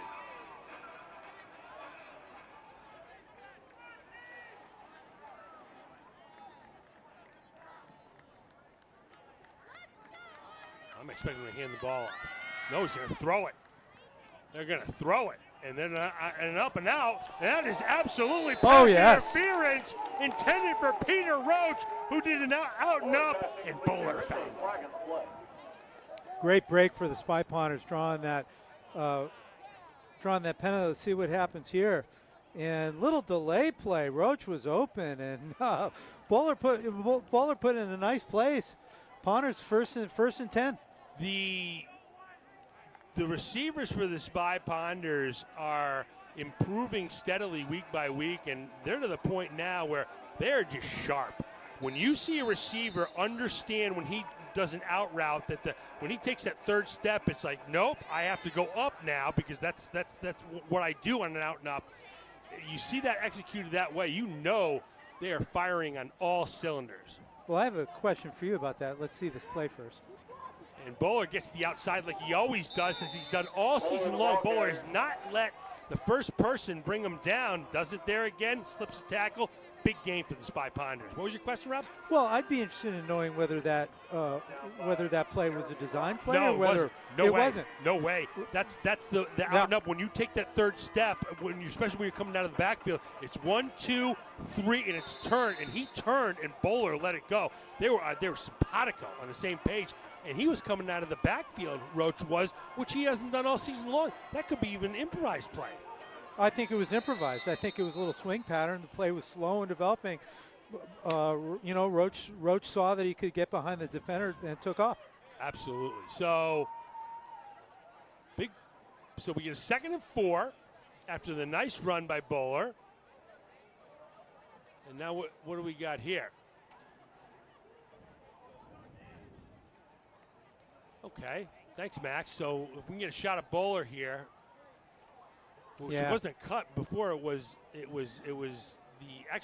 it was the contact, which he executed effectively and outstanding. But this one here is Max. No, but you hit the nail on the head, Max. You were right first time. Don't doubt yourself, Max. Mad Max, and outstanding tonight, Mad Max. What's the what's the temperature down there, Max? It doesn't seem to have gotten much colder since the beginning of the game. Halftime because it was too cold. Oh, wow! So that'll tell you. She's from here, but she's lived a lot of time in Florida now, so it's cold. It's cold. Oh, I don't blame your mother, Mad Max. I'm just saying, you would think that Mad Max's #1 fan would be able to stick it out at least past halftime of a 7-7 ball game when Mad Max is making acute and outstanding observations, but she couldn't do it. It's a rough. She's not Mad Max's biggest fan. It's rough for a sideline reporter these days. It sure is. Especially when your biggest fan's bailing on you. 2nd and 2. And Bowler gets the defense to jump. This time hands it to Swift, Roach plows his way over the 30 to the 32. And right now, Bowler and the Spy Ponders have the Reading Rockets kind of off kilter. They are moving the chains, aren't they? They're every third down, every big play, they've been able to get exactly the yards they need. Partner, is it possible for this game to have played out any more like they wanted? They're chewing time off the clock, marching for methodical first downs that are taking 2, 3, and sometimes 4 plays. Outstanding. 1st and 10. Clock rolls coming up on 5:50 left in the third quarter. We're tied at 7. Here's Bowler going deep. He's looking for Manini. Almost makes a circus one-handed catch. And they call pass interference, it would appear. Manini did a great job. He was behind the defense. He almost made the one-handed catch, but I think the defensive back was pinning his left arm down. And the ref was right there. They're going to call it. They sure are. The official made a tremendous call. The official's done a nice job tonight. And anyone that watches these broadcasts know that I'm not one to quickly throw verbal bouquets at Stripes, but I think they've done a fine job tonight. And partner, you were mentioning that a lot of times they've been playing that tight bump and run coverage. You play that bump and run on the Spy Ponders, eventually they're going over the top. Exactly, and they're going to use all their weapons tonight. It's interesting. I don't like this rule, so. This is going to be, a 10-yard? They're going to march off 10 yards 10, yep. on a 25-yard pass play. With Manini behind the defensive back, I don't know why you don't hold every single time. You would. So anything you're going to have as a defensive back, coach defensive backs, you're going to have a number of yardage, right? Where you're going to say, if you happen to get beat past this yardage, you tackle him. It's as simple as that. Yeah. 15 yards. They marched off 15 yards. So that would make that probably far down the road. We'll be like 25, 30 25, yards. 20, which is what it was. Yeah. Which he probably made the right decision. So here is Roach again. He's going to zig and zag and zoom, and Peter Roach carrying the football. So they're not going to try to overpower him with Pazia. They're going to try to out jitterbug him with Peter Roach, and this defense isn't showing itself to be fleet of foot, and so they're going to show some creativity and move Roach into the backfield, get their athletes the ball in space any way they can. Yeah, and if we can next time after this next play get a shot of those defensive linemen and any close-ups we can get of those deep defensive Reading. They've been on the field a long time tonight. They're huffing and puffing. They're making some substitutions here. Yeah, that is something that happens to everybody on a football field. Fatigue makes cowards of us all. And there's a little pitch and a little catch there. Diving, stretching the arm for the first down. And Meniti has played phenomenal. Boy, I mean, I'm already having a hard time deciding who is going to get my nod for ACMi Player of the Game because, Bowler, of course, is carrying the heavy load, but Meniti is having the game of the season. He's having the game of the season, and I'll tell you who else is going to enter the conversation. I mean, it's Coach Gendron. Yeah. We've never given a player of the game to a coach, but we're as close as we are right here. This is just superior execution, play calling. He's just got Reading completely off kilter. He's going to take a timeout there, and right on cue, he gets so confused they need to call a timeout. But well, there's this phrase that gets used, and we've all heard it. This isn't brain surgery. Right. Well, yeah. Right. Well, it may not be brain surgery, but this is surgery. Sure is. What's going on? Yes. For the Spy Potters. It really is, and you have as you can see the Reading team. They got hands on their hips. They're huffing and puffing. Every time they think that the Spy Potters are zigging, they're really zagging, and then the players are executing flawlessly. So here we go. 1st and 10 for Bowler. He could do anything here. He could do absolutely anything. I have no idea what they're going to do. And they give it to Pasi, who runs into a couple of white shirts, and they bring him down, and they're going to call timeout right there. This is a scary movie night for Joey Pazia. And I believe Pazzi is down. That's not what we wanted to see. Yeah, Pazzi is down, but he's not. He's moving, so that's good to see. And Rob, it's just unfortunate. Pazzi has been taking about 500 pounds of defense every time he touches the football. So it'll bring up a 2nd and 9. And I said, the build toughness. This is one of the toughest players I've ever been around in my 20-plus years at Arlington High, and it seems to be looks like an ankle, and that's just a shame. I thought it was a cramp. I apologize, folks, for kind of being lighthearted there. I saw Pazzi down. He was kind of punching the ground, and I thought maybe that was a cramp, and maybe that's what it is. Hopefully it will be. Anyway, that's not what we want to see. But the Spy Ponders will have to move on here, and it's going to be a 2nd and 9. Clock rolls coming up on 3:30 left in the third. We're tied at 7 here, folks. We got a barn burner. We got a good one. Don't go anywhere. Here's Bowler. A little pitch and a little catch. And there's that Meniti again, who spins him in the spin cycle and goes for close to a 1st down. Wow, Meniti. Leo Meniti. I'm sitting here wondering what to say, and again, a really good scheme that time by the Spy Potters, running the flanker, the slot man, and the wide receiver. Did a little cross downfield, and Meniti snuck in underneath him, and Bowler found him, had a little bit of room to run. Great play call, great execution. That's what it's been. It's been simpatico, the whole organization, offense, defense, play calling. The play calling goes in, they call the right play, they execute it to perfection, do it again. It's just, it's repetition, and what we're seeing certainly is this is their best performance of the year to date. They've improved. Yeah, no question, and they've had. Well, this has been a hallmark of the Spy Potters, and it's how you use a senior quarterback who's a 3rd-year starter with a big arm. It's such a variety to their attack as well. I mean, not only have they executed, they've executed off of quite a range of offensive plays using a lot of weapons in a lot of different ways. Yeah, for different formations. We've seen the pistol. We've seen trips to one side. We've seen empty. We've seen the quarterback run. We've seen handing it off. We've seen short passes, long passes. We've seen it all. Now Bowler a rollout. Why not? He could run if he wants. Now he's going to go deep, and he overthrows his man. That time it was intended, I believe, for Sam Swift. I think the number's awful dark back there, but so that was Maniti actually. Yeah, and so now we're in 4-down territory. So you see why they're running on. They throw it deep on first down. Why not, right? Because now you get 3 more downs to make 10, and they really haven't struggled to do that. And that's kind of what a successful bowler gives you, right? We saw it with Reading. When they're running the ball big on first down, well, then now you can do anything on first down because you were just running on second. So, anyway.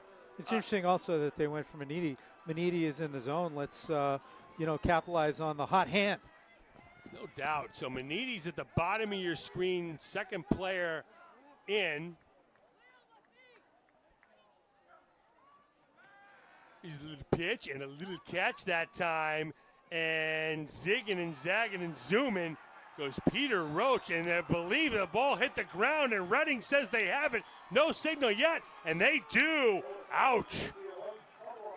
Oh, that's too bad. That is after controlling the rock for most of the quarter, the Spy Ponders give it back, and he looked like he was stood up for a long time. Stripes might have blown the whistle there, but they didn't. Blowing the whistle, what Professor's trying to say is forward progress. Looked like it had been stopped. I agree with you. That's very close, and I think it was so close, you either blow it or you don't. And if you don't, you got to wait till he comes to the ground.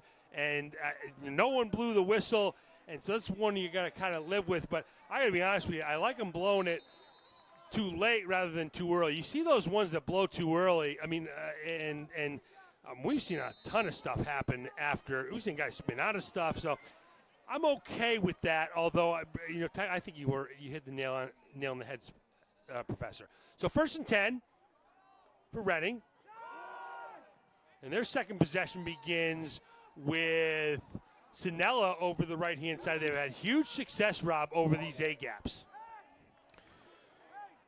Yeah, I'm still a little bit stunned by the fumble here, and this is. Let's see if the Ponders defense can stiffen again. It's a tall task, The Spy Ponders certainly had a successful drive in that they almost ate the entire clock up, but you got to kind of wonder how many times they're going to be able to bring the football. Here's a flea flicker going deep. He's got a man. There's Conroy. He's catching it, and off he goes to the races. A little bit of trickery, tomfoolery by John Fiore, and Conroy waltzes into the end zone untouched. 70 yards to Conroy, and that looked like it was a little bit of,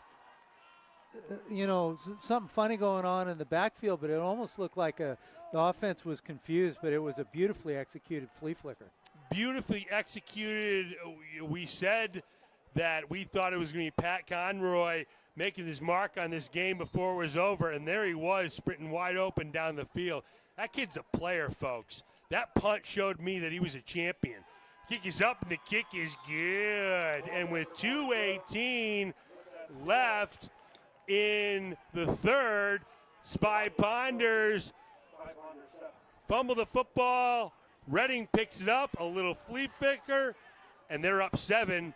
This is a little bit of challenge time now for the Spy Ponders. Yeah, I mean, they are where they are, and they can't do anything about it now. They just got to pick up where they left off and try to get another drive like the last one. They've done everything right. Okay, boys, take the field. Let's do it again. I think along those veins, I wouldn't be shocked at all because I think he's been pretty effective tonight. And we just saw Joey Pazia kind of limp off the field, yet another of the walking wounded for the Spy Ponders. I wouldn't be surprised if you see Peter Roach get the ball right back as if to say, Coach, hey, I believe in you. Here's the ball again. Let's get a couple of yards, and let's get going here. We're going to put that behind us, and let's get moving forward again. Was that Sinella who threw that ball? Yes, it was. Yeah.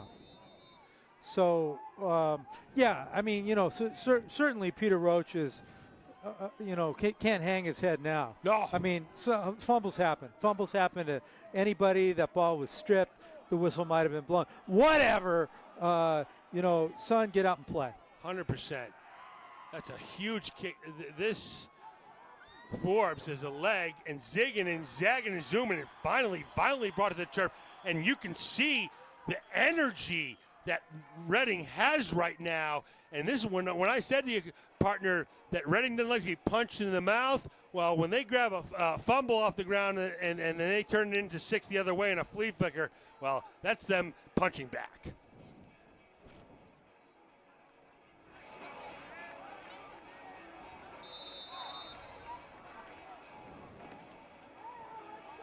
It's a good point, Max. And you know, part of this defense has been on the field. I mean, I would hate it's been certainly more than 50% of the time. I would say maybe 60, maybe even 65. So they're going to go empty to start here. First and 10 ball in the 18 for Bowler. 2:11 left in the third. Here's Manini in motion. He kicks out the end. Bowler cuts back the other way. And 3 Reading Rockets have their fire back as they converge on the senior captain, led by Jake D'Agostino. Bowler really got swallowed up that time. The Rockets defense has been on the field a long time, but a lot of the Ponders are going 2 ways. This is a time in the ball game where you got to really dig deep. You have to dig deep, and I think you really have to just stay the course. We've gotten this far to be successful. We've been successful. Keep trying. Keep doing what's working. Keep trying. 2nd and 9. This is outstanding. Give it back to Roach, and he comes through for you. They hit him. He still gets a couple extra yards. That's what I like to see. The faith in the player and the player saying, "Yeah, I have faith in the player," saying, "Yeah, you should have faith in me because I can do it." Big third down play here. We're under a minute left in the third. Ponders down to the big bad Reading Rockets, 14-7. Reading has struggled in this game. It was 7-7 at the half. They broke the tie, picking up a fumble by the Spy Ponders, and then throwing a flea flicker where Sinella found Pat Conroy. See if Reading can bring any pressure this time on Adam Bowler. Nope.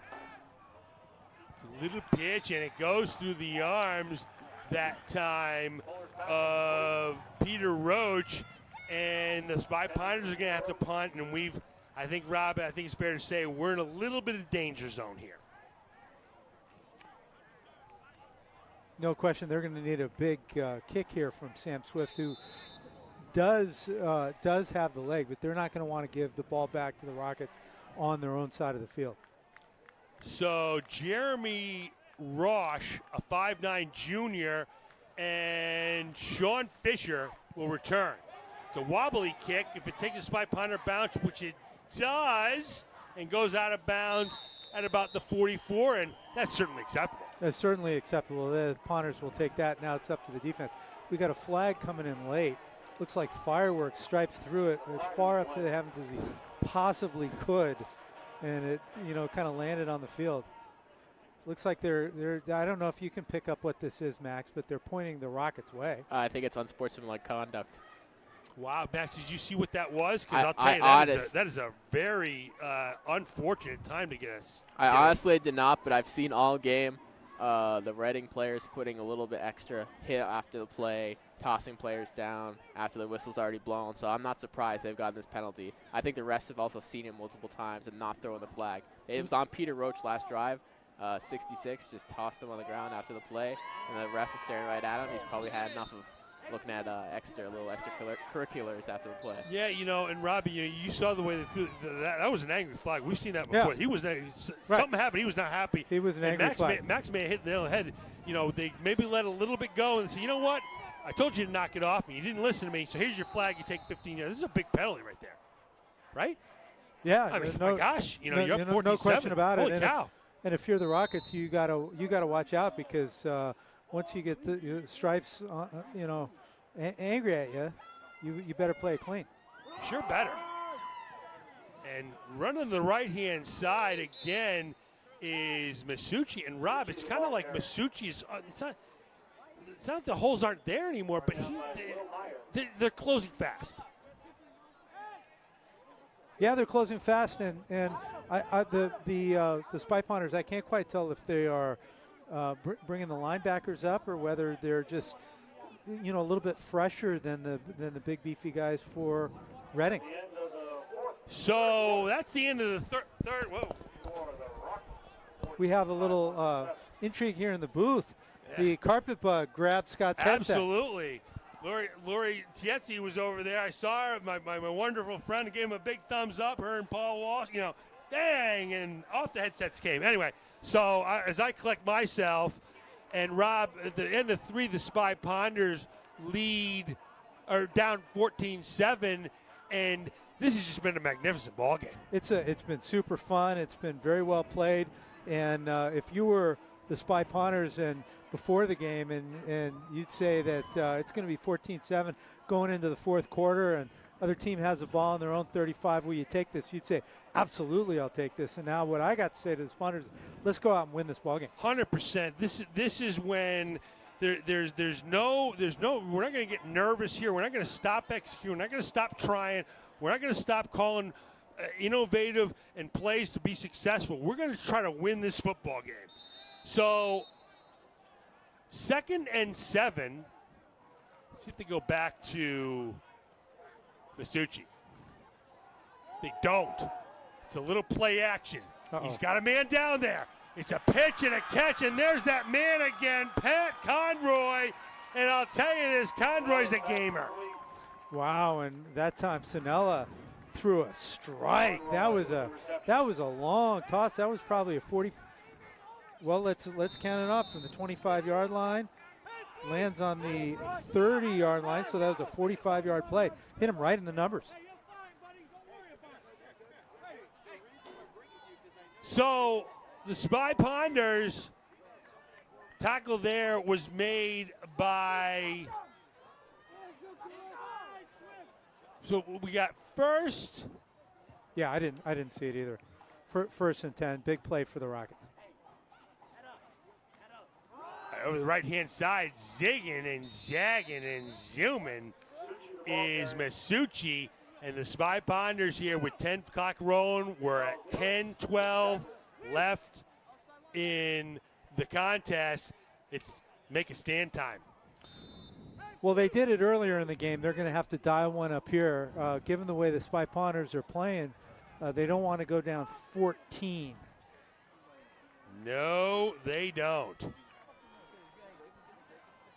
So here he is again over the right-hand side, wrapped up by a bunch of angry Spy Ponders, led by the super sophomore, Adam Lee, the General Lee, in there on the play, as the Spy Ponders are stout on first down.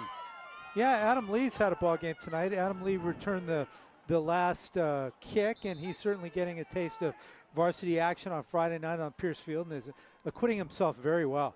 The General Lee. Some outstanding play from the super sophomore. So 3rd down and 1 here. Look for a quarterback run. There he goes over the right-hand side, zigging, zagging, zooming, and trucking into the end zone. There's your signal over the right-hand side. Senior Matt Sinella rumbles in to break the game open for Reading. Good job selling the fake that time by Sinella, and really had the Spy Ponders fooled as well. Didn't really get hit until he was about the 3-yard line. Well, I can't say that he fooled me, as that's a pretty tall order. Yeah, well, talk to my daughter and wife about that. They have a little bit of a different opinion. So Conroy's kick is up, and the kick is good. And with 8:58 left in the contest, Reading breaks it open.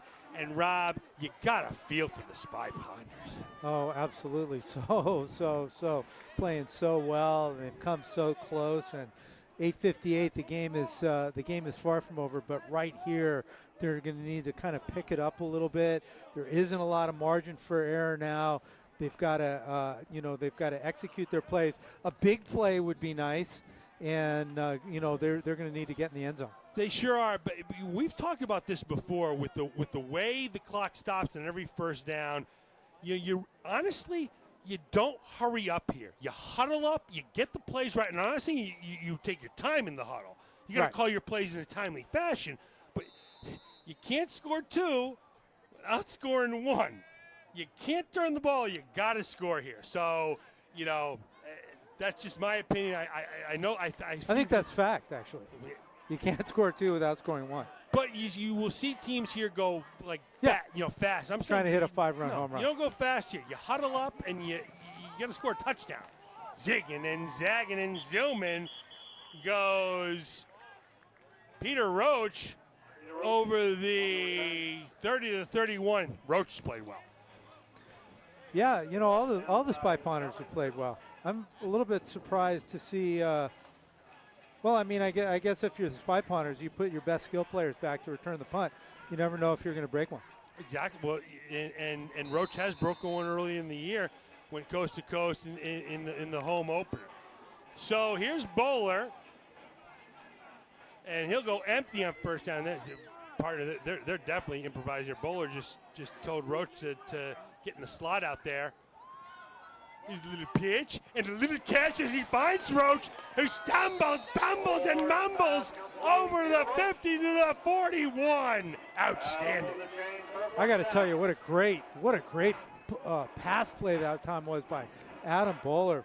Another very, very tight window. See him split two receivers. And number 4 for Reading, Sean Fisher landed on Roach when Roach was well out of bounds. That's the kind of play that could earn another unsportsmanlike. Certainly Reading has not liked when it's taken to them. I said in the open, I'll stand by that. I'll answer that to anybody. That's how I feel. Reading does not like to get punched in the mouth. When they do, they get a little chippy, and we've seen penalties, and you saw that play right there. Not super sensational. So here's Bowler here. And it would be a little bit of a false start for the Spy Pounders, but you really got to like how the Spy Pounders do fall down by 2 touchdowns. And here's Bowler making maybe the most outstanding throw of the year. That was an outstanding throw. That's a scholarship throw, period, in the story. Yeah. I'm not saying he's a scholarship player, but that's a scholarship throw. Well, and that's not an easy throw to make when you're throwing the kind of the kind of reverse post route where the receiver is running away from you. Hitting a guy on the numbers at that angle is difficult, and Bowler did it perfectly. I think it's the best throw he's had this year. So 1st and 15. Pitch and a little catch that time, and there's Leo Maniti. Maniti hauls in another one. Leo Maniti having a game, and this is the kind of play on first down. You need 3 of those to move the chains. Little drag route underneath. We're gonna see it here, and that has been open. It'll probably continue to be open. It will, and the receivers for the Spy Pounders have just been risen to every challenge they've been given all night long. They'll go empty again. This is giving Reading fits. It's as simple as that. They haven't gotten pressure. There's a ball that's tipped. It was intended for McGilvery. And again, Bowler's sharing that wealth. And, Reading doesn't really have an answer. They're not getting pressure there, and they're moving the football. Well, the Rockets aren't getting pressure at all. Credit the Arlington Spy Pounders offensive line. Bowler's had a lot of time, but the contrast to that is the Rockets are dropping so many guys in coverage that they're not giving the receivers a whole lot of room. And Bowler's been hitting tight windows. That time they didn't quite connect. Well, that's because he's been throwing with conviction, and now they run a little sweep, and these are tough to get yardage on because when they're in zones, like you were pointing out, dropping 8-9 men into coverage, usually those sides are pretty well bottled up. But Roach got himself out there, made the edge. Got the edge and got 7 yards and brings up a. It didn't get 7 yards. What are you saying? Gets about 4 yards, but brings up a manageable 3rd down. Big time, and obviously this is going to be 4-down territory as the Spy Pounders are going to punt on a 4th and 6. And now Rob, I certainly we've seen stranger things than if the Spy Pounders weren't to get this, but for all intents and purposes, this is the ball game right here. They need to get this 4th down. Now, if you're the Spy Pounders, do you try for an underneath route that's going to move the chains, or do you take this opportunity of a defense that could be selling out and sucking up to go over the top and try to sneak one into the end zone? I'm right here, honestly. With that, I like that idea, right? Yeah. So you figure they're going to be uptight and coverage, maybe go deep.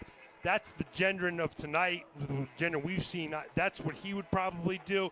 Me, the play, if I have to get yardage from this team this year, it's Adam Bowler with his legs. Either a sprint, run, option, probably that, because in case they get to him, he can throw it at least, because this is really the game right here. But I'm going to let Bowler I want Bowler running the football here. Quarterback draw, perhaps. I would love it. They've run it well, and he just has really not run all the receivers deep. Have Bowler get by the front four. Look how deep the linebackers are playing. The draw could work. So 4th and 4, and timeout here. Reading didn't like what they saw. No, that's Coach Gendron didn't like what he saw. So interesting there. You had. I'm saying maybe he did like what he saw. He sees those linebackers playing behind the first down marker, and he's saying, wow, if that's what they're going to do, we need to play for that. Okay, yeah, that's a great point. So it's funny. Yeah, I never really thought that way, that it could be that you did like what you saw. He did like what he saw. Look, and we got something that we can do against this. And so now in the game of cat and mouse, if you're Reading, do you dial up a whole different look?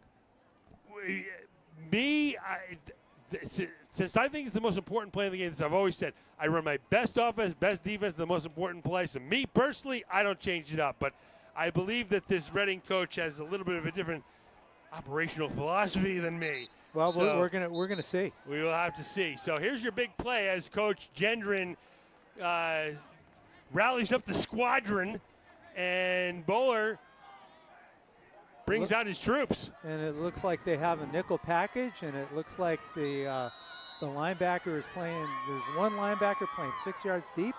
They're showing the same look. Same look. Here we go. Coach Gendron, see if we got what he liked. And here's Bowler. They're not going to get near him. You got all day. He can run it if he wants. No, he's going to throw it. He's got a man down there. It goes through the hands. Intended for Swift. Oh, pick my heart up off the floor. What can you say? I mean, he's open. He's trying to make the play. He's been outstanding all game, all year long.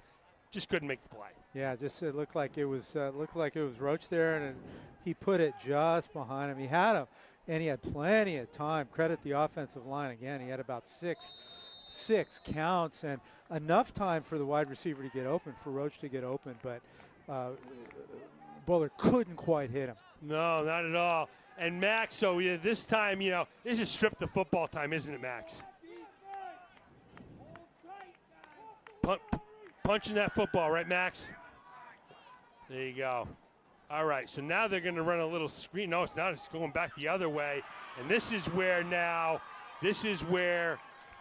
I said this before just to you when we were off the air. I said the flip side of Reading, you punch them in the mouth, they kind of get a little bit discombobulated. If Reading starts to get things going, they can tend to pour it on real quick and real heavy. And that's what you're seeing here. Yeah, 6:51 in the ball game, and you want to keep them out of the end zone because you don't want the score to not reflect what a valiant fight you put up tonight. I hope that's the case, Rob, but I don't think it's going to be. I think they're gassed, Rob. My honest opinion, I think they're just gassed. I think they've given just about all they physically can. I think they're still in here battling. But at this time, right now, when you're down 14, this is when, that's legit. Look at the sidelines of the two teams. We can get a shot of that back to, that's where, this comes into play. That's where, these guys are huffing and puffing. As you said, Rob, how many guys have been on the field the whole game? Right. Yeah. So we'll see here. Clock rolls. We're coming up with 6 minutes left in the contest. Reading leads 21-7. We were tied at 7 at the half. Tied at 7 after 3. And zigging and zagging and zooming to the 1. No signal. Goes Sinella. And Rob, this Sinella is getting stronger as the game's going on. He's their leading rusher on the season. He likes to carry it a lot. We didn't see that at first, but now it's been the Sinella show. Yeah, he's been good. He's been outstanding. The Snell, the pass over the top that he threw in the breadbasket. How many quarterbacks against this poor Spy Ponders this year have thrown 30, 40, and 50-yard passes right into the hands of receivers? Yeah, right. And I got to wonder, where's that been? If the quarterback can do that, why haven't they been doing it? I don't think he can, to be honest with you. Yeah. I mean, he did. He can't. Once. He did, but right. Anyway, so here's Snella. This time he hands it off and zigging, zagging, zooming, and standing up and stepping all the way into the end zone is Antonakas. Over the left-hand side, over the right-hand side, the Sinella had to kind of reach to give it to him. He kind of high-stepped into the end zone, and it looks like Reading's going to get out of here with a W. It's 27-7, and my man, it'll be no surprise who my player of the game will be. It's going to be 33 Pat Conroy kicks the extra point, which is up and good. And Rob with 4:56, Reading leads 28-7. 28-7 doesn't tell you what this game was like. No way, no how. Yeah, it's a little bit. The score is a little bit disappointing because the Ponders put up a heck of a fight and played a heck of a game tonight. I mean, this is a loss, but considering the opponent, the fact that you have a depleted squad due to injuries, the record coming in. I mean, I can't remember a game here on Pierce Field when I've been more proud of the effort that a team has put forth. Back-to-back weeks, when you really think about it, an outstanding effort last week, especially with the hitting. But this was the outstanding effort where the effort and the execution kind of came together. I can't imagine that Coach Gendron could have drawn up a game plan and had it executed any better. They didn't want to score quickly. They wanted to score in methodical drives. That's what they did. It's 7-7 at the half. It's 7-7 after 3. I mean, he couldn't ask for it better. They couldn't have executed it any better. Yeah. It's impossible. And at 7-7, they had the ball down on the 15-yard line of the enemy, right? Yeah.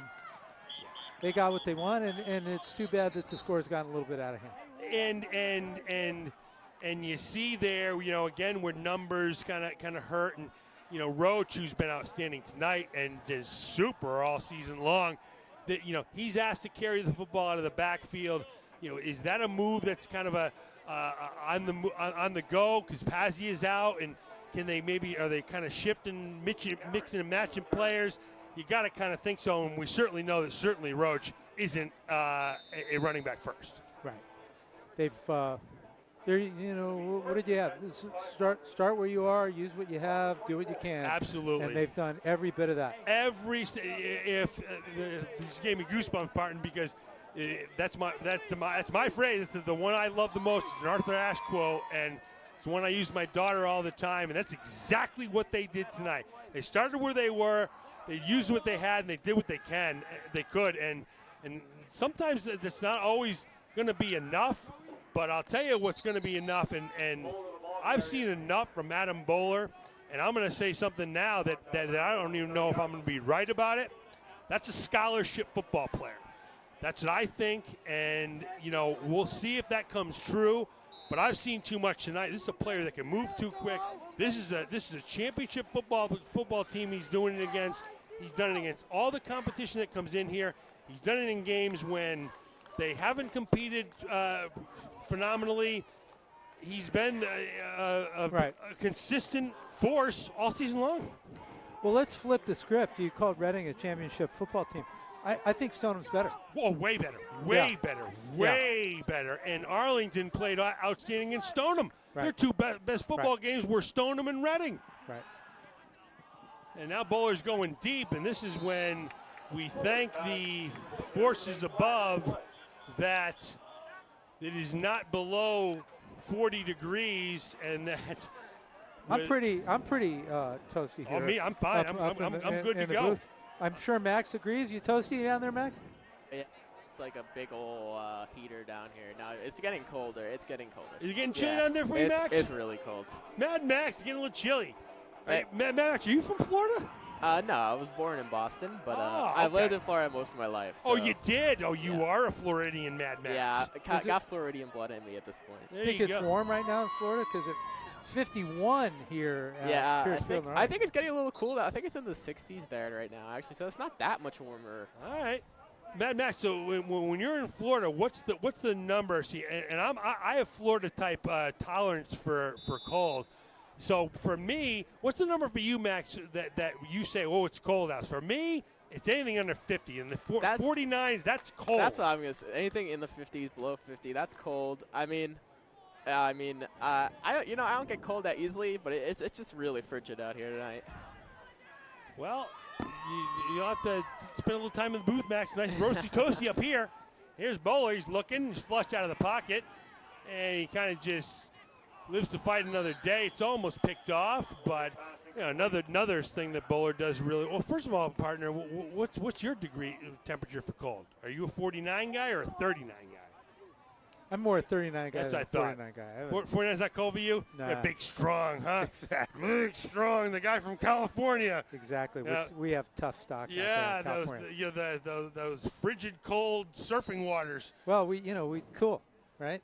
That word didn't just get invented out of nowhere. And you call Max Cohen Mad Max quite a bit. Mad Max is right on the edge of being a scary movie. Yes, right? very It's much kind of a dystopian vision of, kind of murder and mayhem in Australia. Yes, and for those that want to come down and make a movie, you come to 85 Park Avenue every Wednesday through October and learn how to make a spooky short film. No experience needed. Final screenings will be shown on October 31st. So 4-11, empty set now. 2nd and 10. Here's Bowler. He's going to run a little draw. This time, for the first time all night, he can't get away from the first tackle. Clock rolls, coming up on 4 minutes left in the contest. And Professor, as the clock winds down here, the Spy Ponders are now, this is 2 weeks in a row playing outstanding competition. They've played well. They've executed. They've improved from week to week. And, where do you go from here if you're on a team, if you're a coach of a team that's getting better, but they're not getting those results in the form of a win? Well, you go to Belmont and you get a win, and they've got a they'll have a 1-5 record after tonight, and they have 5 more games, and so the goal for the season is a winning record. No doubt. So right, and that is within reach. 100%, and you do set goals like that. You do as a team say, well, this is the overall goal. It's the far-reaching goal, right? And then you say, well, how are we going to get there? So we make smaller goals, and maybe the one all the way down to the beginning is we're going to get a little better at practice today by not dropping more than 3 passes, or whatever your goal is, and everybody gets a little bit better, and that's how you start the ball rolling. That's a great point. So we sit here and we look at the record because everyone wants to take a snapshot of records, right? You're how you are right now. That's who you are. Well, it may not be who you are next week. It may not be who you are the week after that. And so there's still lots to play for. Well, let's talk about it. So they play Belmont next week. Belmont is on an up year. Belmont's not going to be is not going to roll over by any means, but that's got to be a winnable game if they play like they play tonight. Then they have 3 games where they will match up against teams who also did not make the playoffs. And who have similar records. So assuming that even if they win next week, they're going to be playing other 2-win teams. And I think we can both agree, partner, that yes, the Spy Ponders are a potentially 1 or 2-win team. But, I don't see many 2-year teams doing what they did to the Reading Rockets tonight. So, I mean, I put it this way. Of the other 2-win teams in the state, I don't want to see Arlington. Right. You're Drake it, and you're kind of 1-6, and you think you're no. Right. No, thank you. Right. So 4th down now. 3:08 left in the contest. Bowler has time. He's had time all day. Little pitch. and it was a nice catch. I don't know, they call it incomplete. And they'll turn the ball over on downs, and with 2:57, all that's left here is to kind of figure out our players of the game. And I've already given out my Bing Bang Boom Award because I just thought he was super sensational. I thought he was tough. I thought he was rough. He kicked. He caught. He scored touchdowns. And my player of the game, the Bing Bang Boom Award tonight, is going to go to Reading Memorial High School's Pat Conroy for Reading. And Rob, you know, who gets your professor ball? Excuse me, game ball. Well, first of all, I got to give a strong honorable mention, and I mentioned earlier in the broadcast, to Leo Maniti. And you know, when the Spy Ponders look like they might take this ball game earlier in the game, Maniti was all over the field on defense, pressuring the quarterback, making big plays. On offense, he had 4 or 5 catches, all in traffic, tough plays with yards after catch. You know, Leo Maniti had hit the game of his season, maybe of his career, but Adam Bowler really did it all. And what could you say? In a game like this, you need your 3-year starting quarterback, your senior captain, and leader to step up big, and that's exactly what he did. He sure did, but he can't throw it himself. You know, partner, you know, you've been so outstanding tonight and this year. I'm going to give you 2.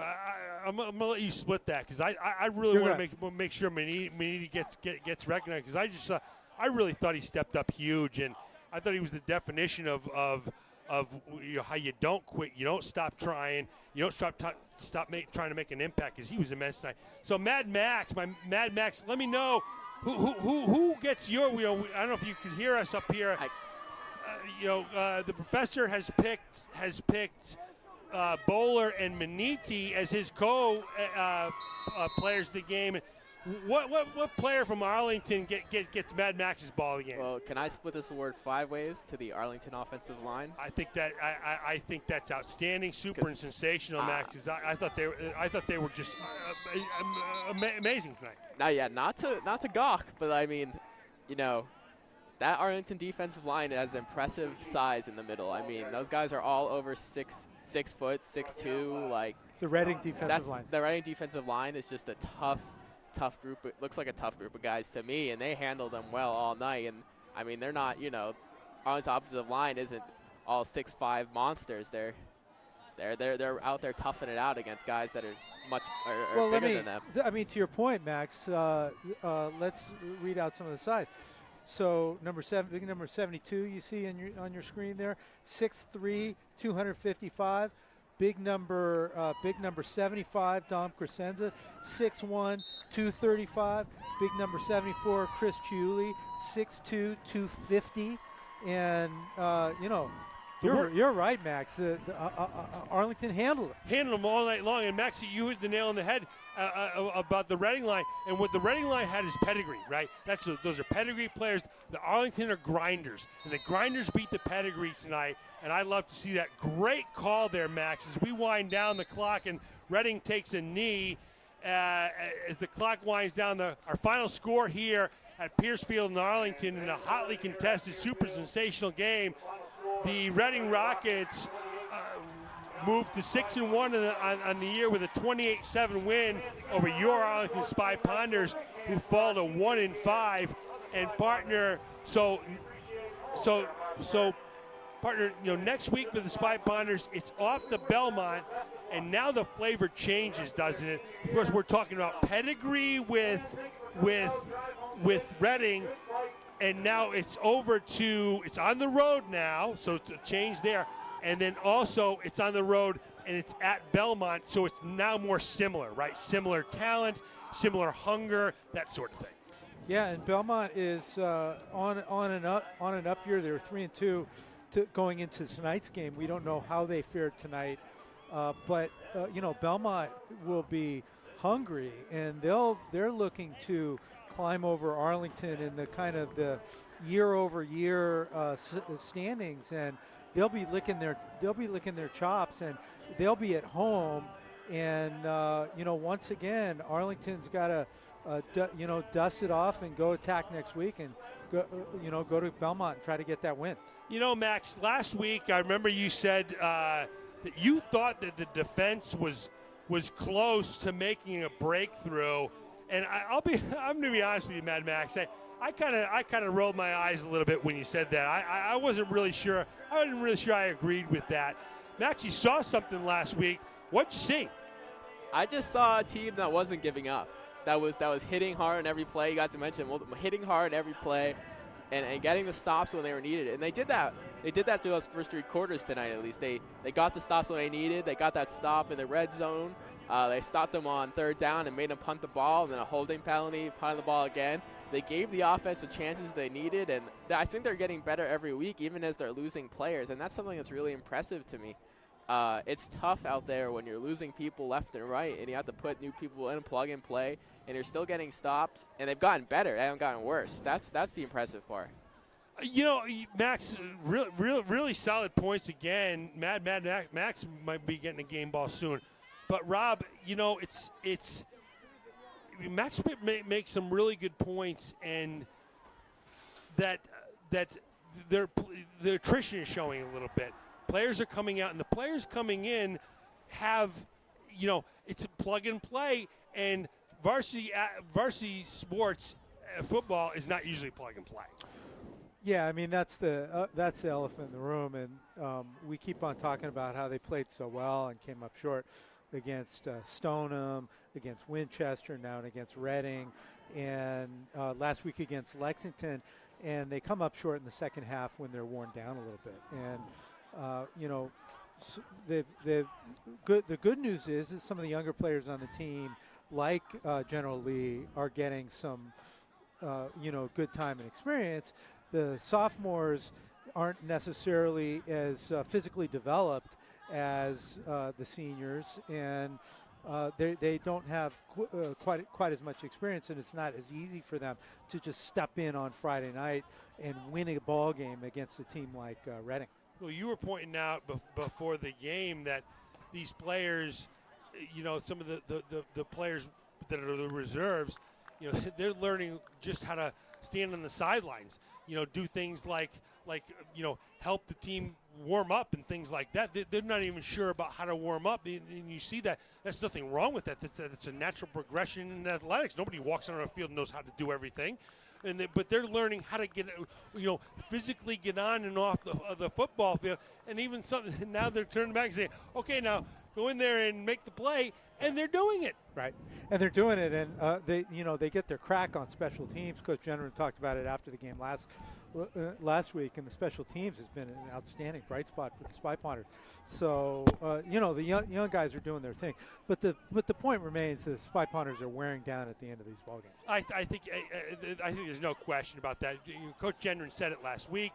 He admitted as such, and that's in the wearing down that we're talking about, Rob.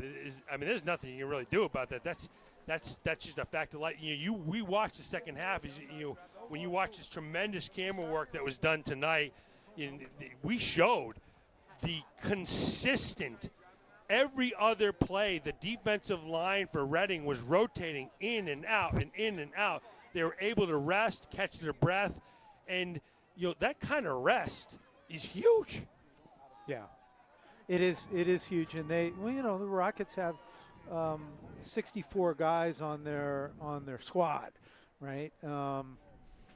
And that's what you get when you have 64 guys in your squad. And that is also the reality of the Middlesex League. We've talked off the year that I don't know how well a team with the amount of players, amount of students in the Spy Ponders building matches up with some of the other teams. That's really a discussion for a different day. I think what I want to focus on more than anything else, though, is pointing forward in a positive direction. And there were just so many things today. Right off the top of my head, it was the receivers, the offensive line, but the play calling, which is we're going to hear from Coach Gendron in a minute. And I mean, holy cow, Coach Gendron have a game. Yeah, he certainly did. I mean, they've found their identity. They've learned how to kind of execute long drives and mix up the short pass, use the short pass as a running game. They were hitting seams tonight, and the wide receivers, I thought, were especially physical against this Reading defense.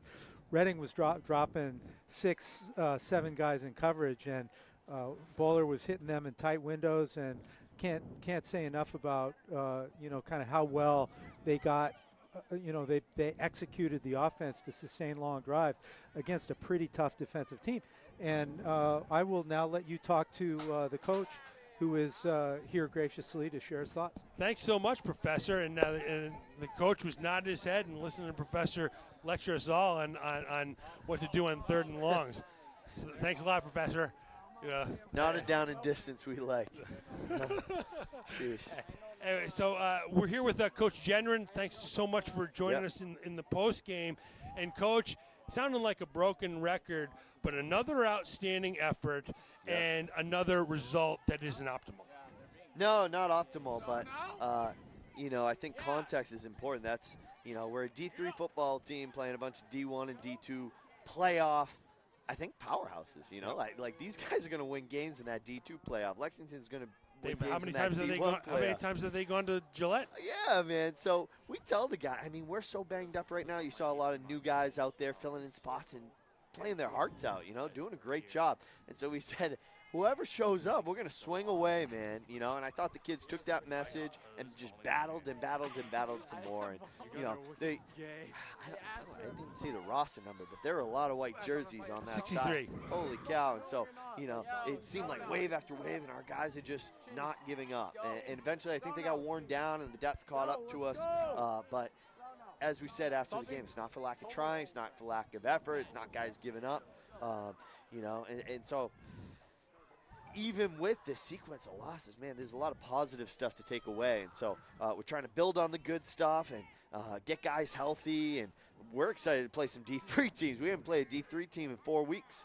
So we got Belmont, who I think is having a great season so far. But, in terms of, rosters and stuff like that, they'll be more similar to us. And after that, we play only D3 teams. And so the schedule's going to start to kind of equalize a little bit, and I think we'll start to see some different results. So, Coach, could you help us out? Because we were talking a little bit at the towards the end of the game, me and the professor, about goal setting and whether or not we're speculating whether or not you as a team, do you guys set goals? Because we were looking at the schedule and we were saying, well, you could end up with a winning record, blah, blah.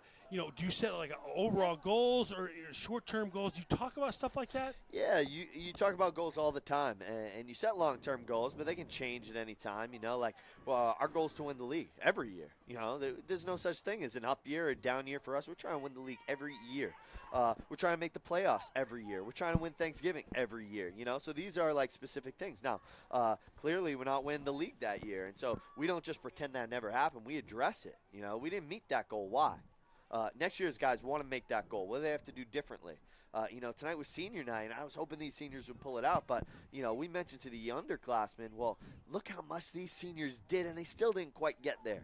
So you got to do more. And so goals are essentially what guide you. And if you don't have them as kind of a light beam, or a lighthouse guiding you in a direction, then what are you doing? So now that some of our goals are out, man, we're just trying to get better. And so that looks like each play getting better on that play. And that leads to better drives and better games and better sequences. So that's remarkable, Coach. I really love talking about goals, and we've talked already a lot this year about the impact of keeping trying your best. But let's talk a little bit about the seniors, because on senior night. Oh, yeah. Yeah, maybe the goals weren't met specifically, but nobody ever stopped trying. And what a passionate effort tonight. Yeah, in a lot of ways, even going down like this is a lot better than, a win in a lazy way. That's you're spot on that in high school football, it's not all wins and losses. It's a lot about character, and it's a lot about process, and it's a lot about like what they're going to take away even after the season's over. And so I'm looking for guys who are willing to work hard, who don't get up when the circumstances allow or down when it gets tough, because those are horrible life skills, And so you're right, man. These seniors, they're doing a great job leading us. Winning is great and losing stinks, but they're not letting that influence them beyond what it should, you know. So like we'll learn from the loss, and we're gonna have to soak in the loss. But then come Monday, it's a new week, and our next goal is to win that game. And so it starts on Monday, and a great practice on Tuesday, and beat that practice on Wednesday. And now we're getting closer and closer to that next goal. So you know, it is what it is, and late when late, it's never as good as it seems or as bad as it seems, and that's kind of how we're looking at going into next week. Well, it seems that you got the right frame of mind, and again, you know, I bleed Arlington red, but I don't say this all the time. That's an unbelievably outstanding effort. Professor said he's never been prouder of an Arlington team. I'm right with them. Absolutely. You guys are really trying your best out. You are improving. Yeah. The record's not showing it now. Yeah. Maybe it will, but as long as you keep getting better, that's all that matters. Absolutely. All right, Coach. So all right, thanks, hopefully Scott. we'll see you in a couple weeks. Yeah, we will. All right. Take All care. right.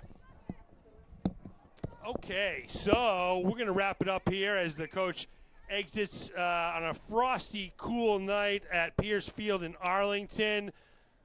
I just want to like to tell everyone that we have a tremendous crew down here, and a lot of these crew members have been with us for years and are going to be moving onward and upward to bigger and better things. If you'd like to be part of a broadcast, come on down, come into the booth, look for the big loud guy, say, I'd like to do something with you, and I'll point you to somebody smart, and they'll teach you how to do something cool. That's the way it works down here. That's the way we do it. And so come on down and have a good time. So this was directed tonight by Patrick Gallagher. Patrick's awesome. He's been my right-hand man for many, many years. Staz is super Staz. Staz is going to do something special someday. You're going to hear Staz like making millions of dollars or being super cool and making something wicked cool or making somebody $1 million. Some $1 million is going to happen with Staz, and he's going to do something complicated that nobody else understands how he did it, and it's going to be awesome. So Sam Staiti is awesome, super duper. Another great staff member, Felix Ansell. Felix has been here for years. Andrew Wilson has been here. Andrew and Felix, I can remember when they first came down here. Nolan McDonnell, great to see Nolan down here tonight. Felix Moisand. Felix has been a veteran coming down here for years, making a difference down here. Zach Garrigus. Zach is awesome. Zach's going to be a super talented, super sensational something in media, making a difference, making big-time money. And our line producer, Jen Litchfield, she's been awesome, just been a big difference maker. So for my partner, Rab Anthony, for Max Cohen, I'm Scott Zwick. Our final score here tonight at Pierce Field in Arlington on senior night, Reading 28, Arlington 7. We'll see you in a couple of weeks. Bing, bang, boom.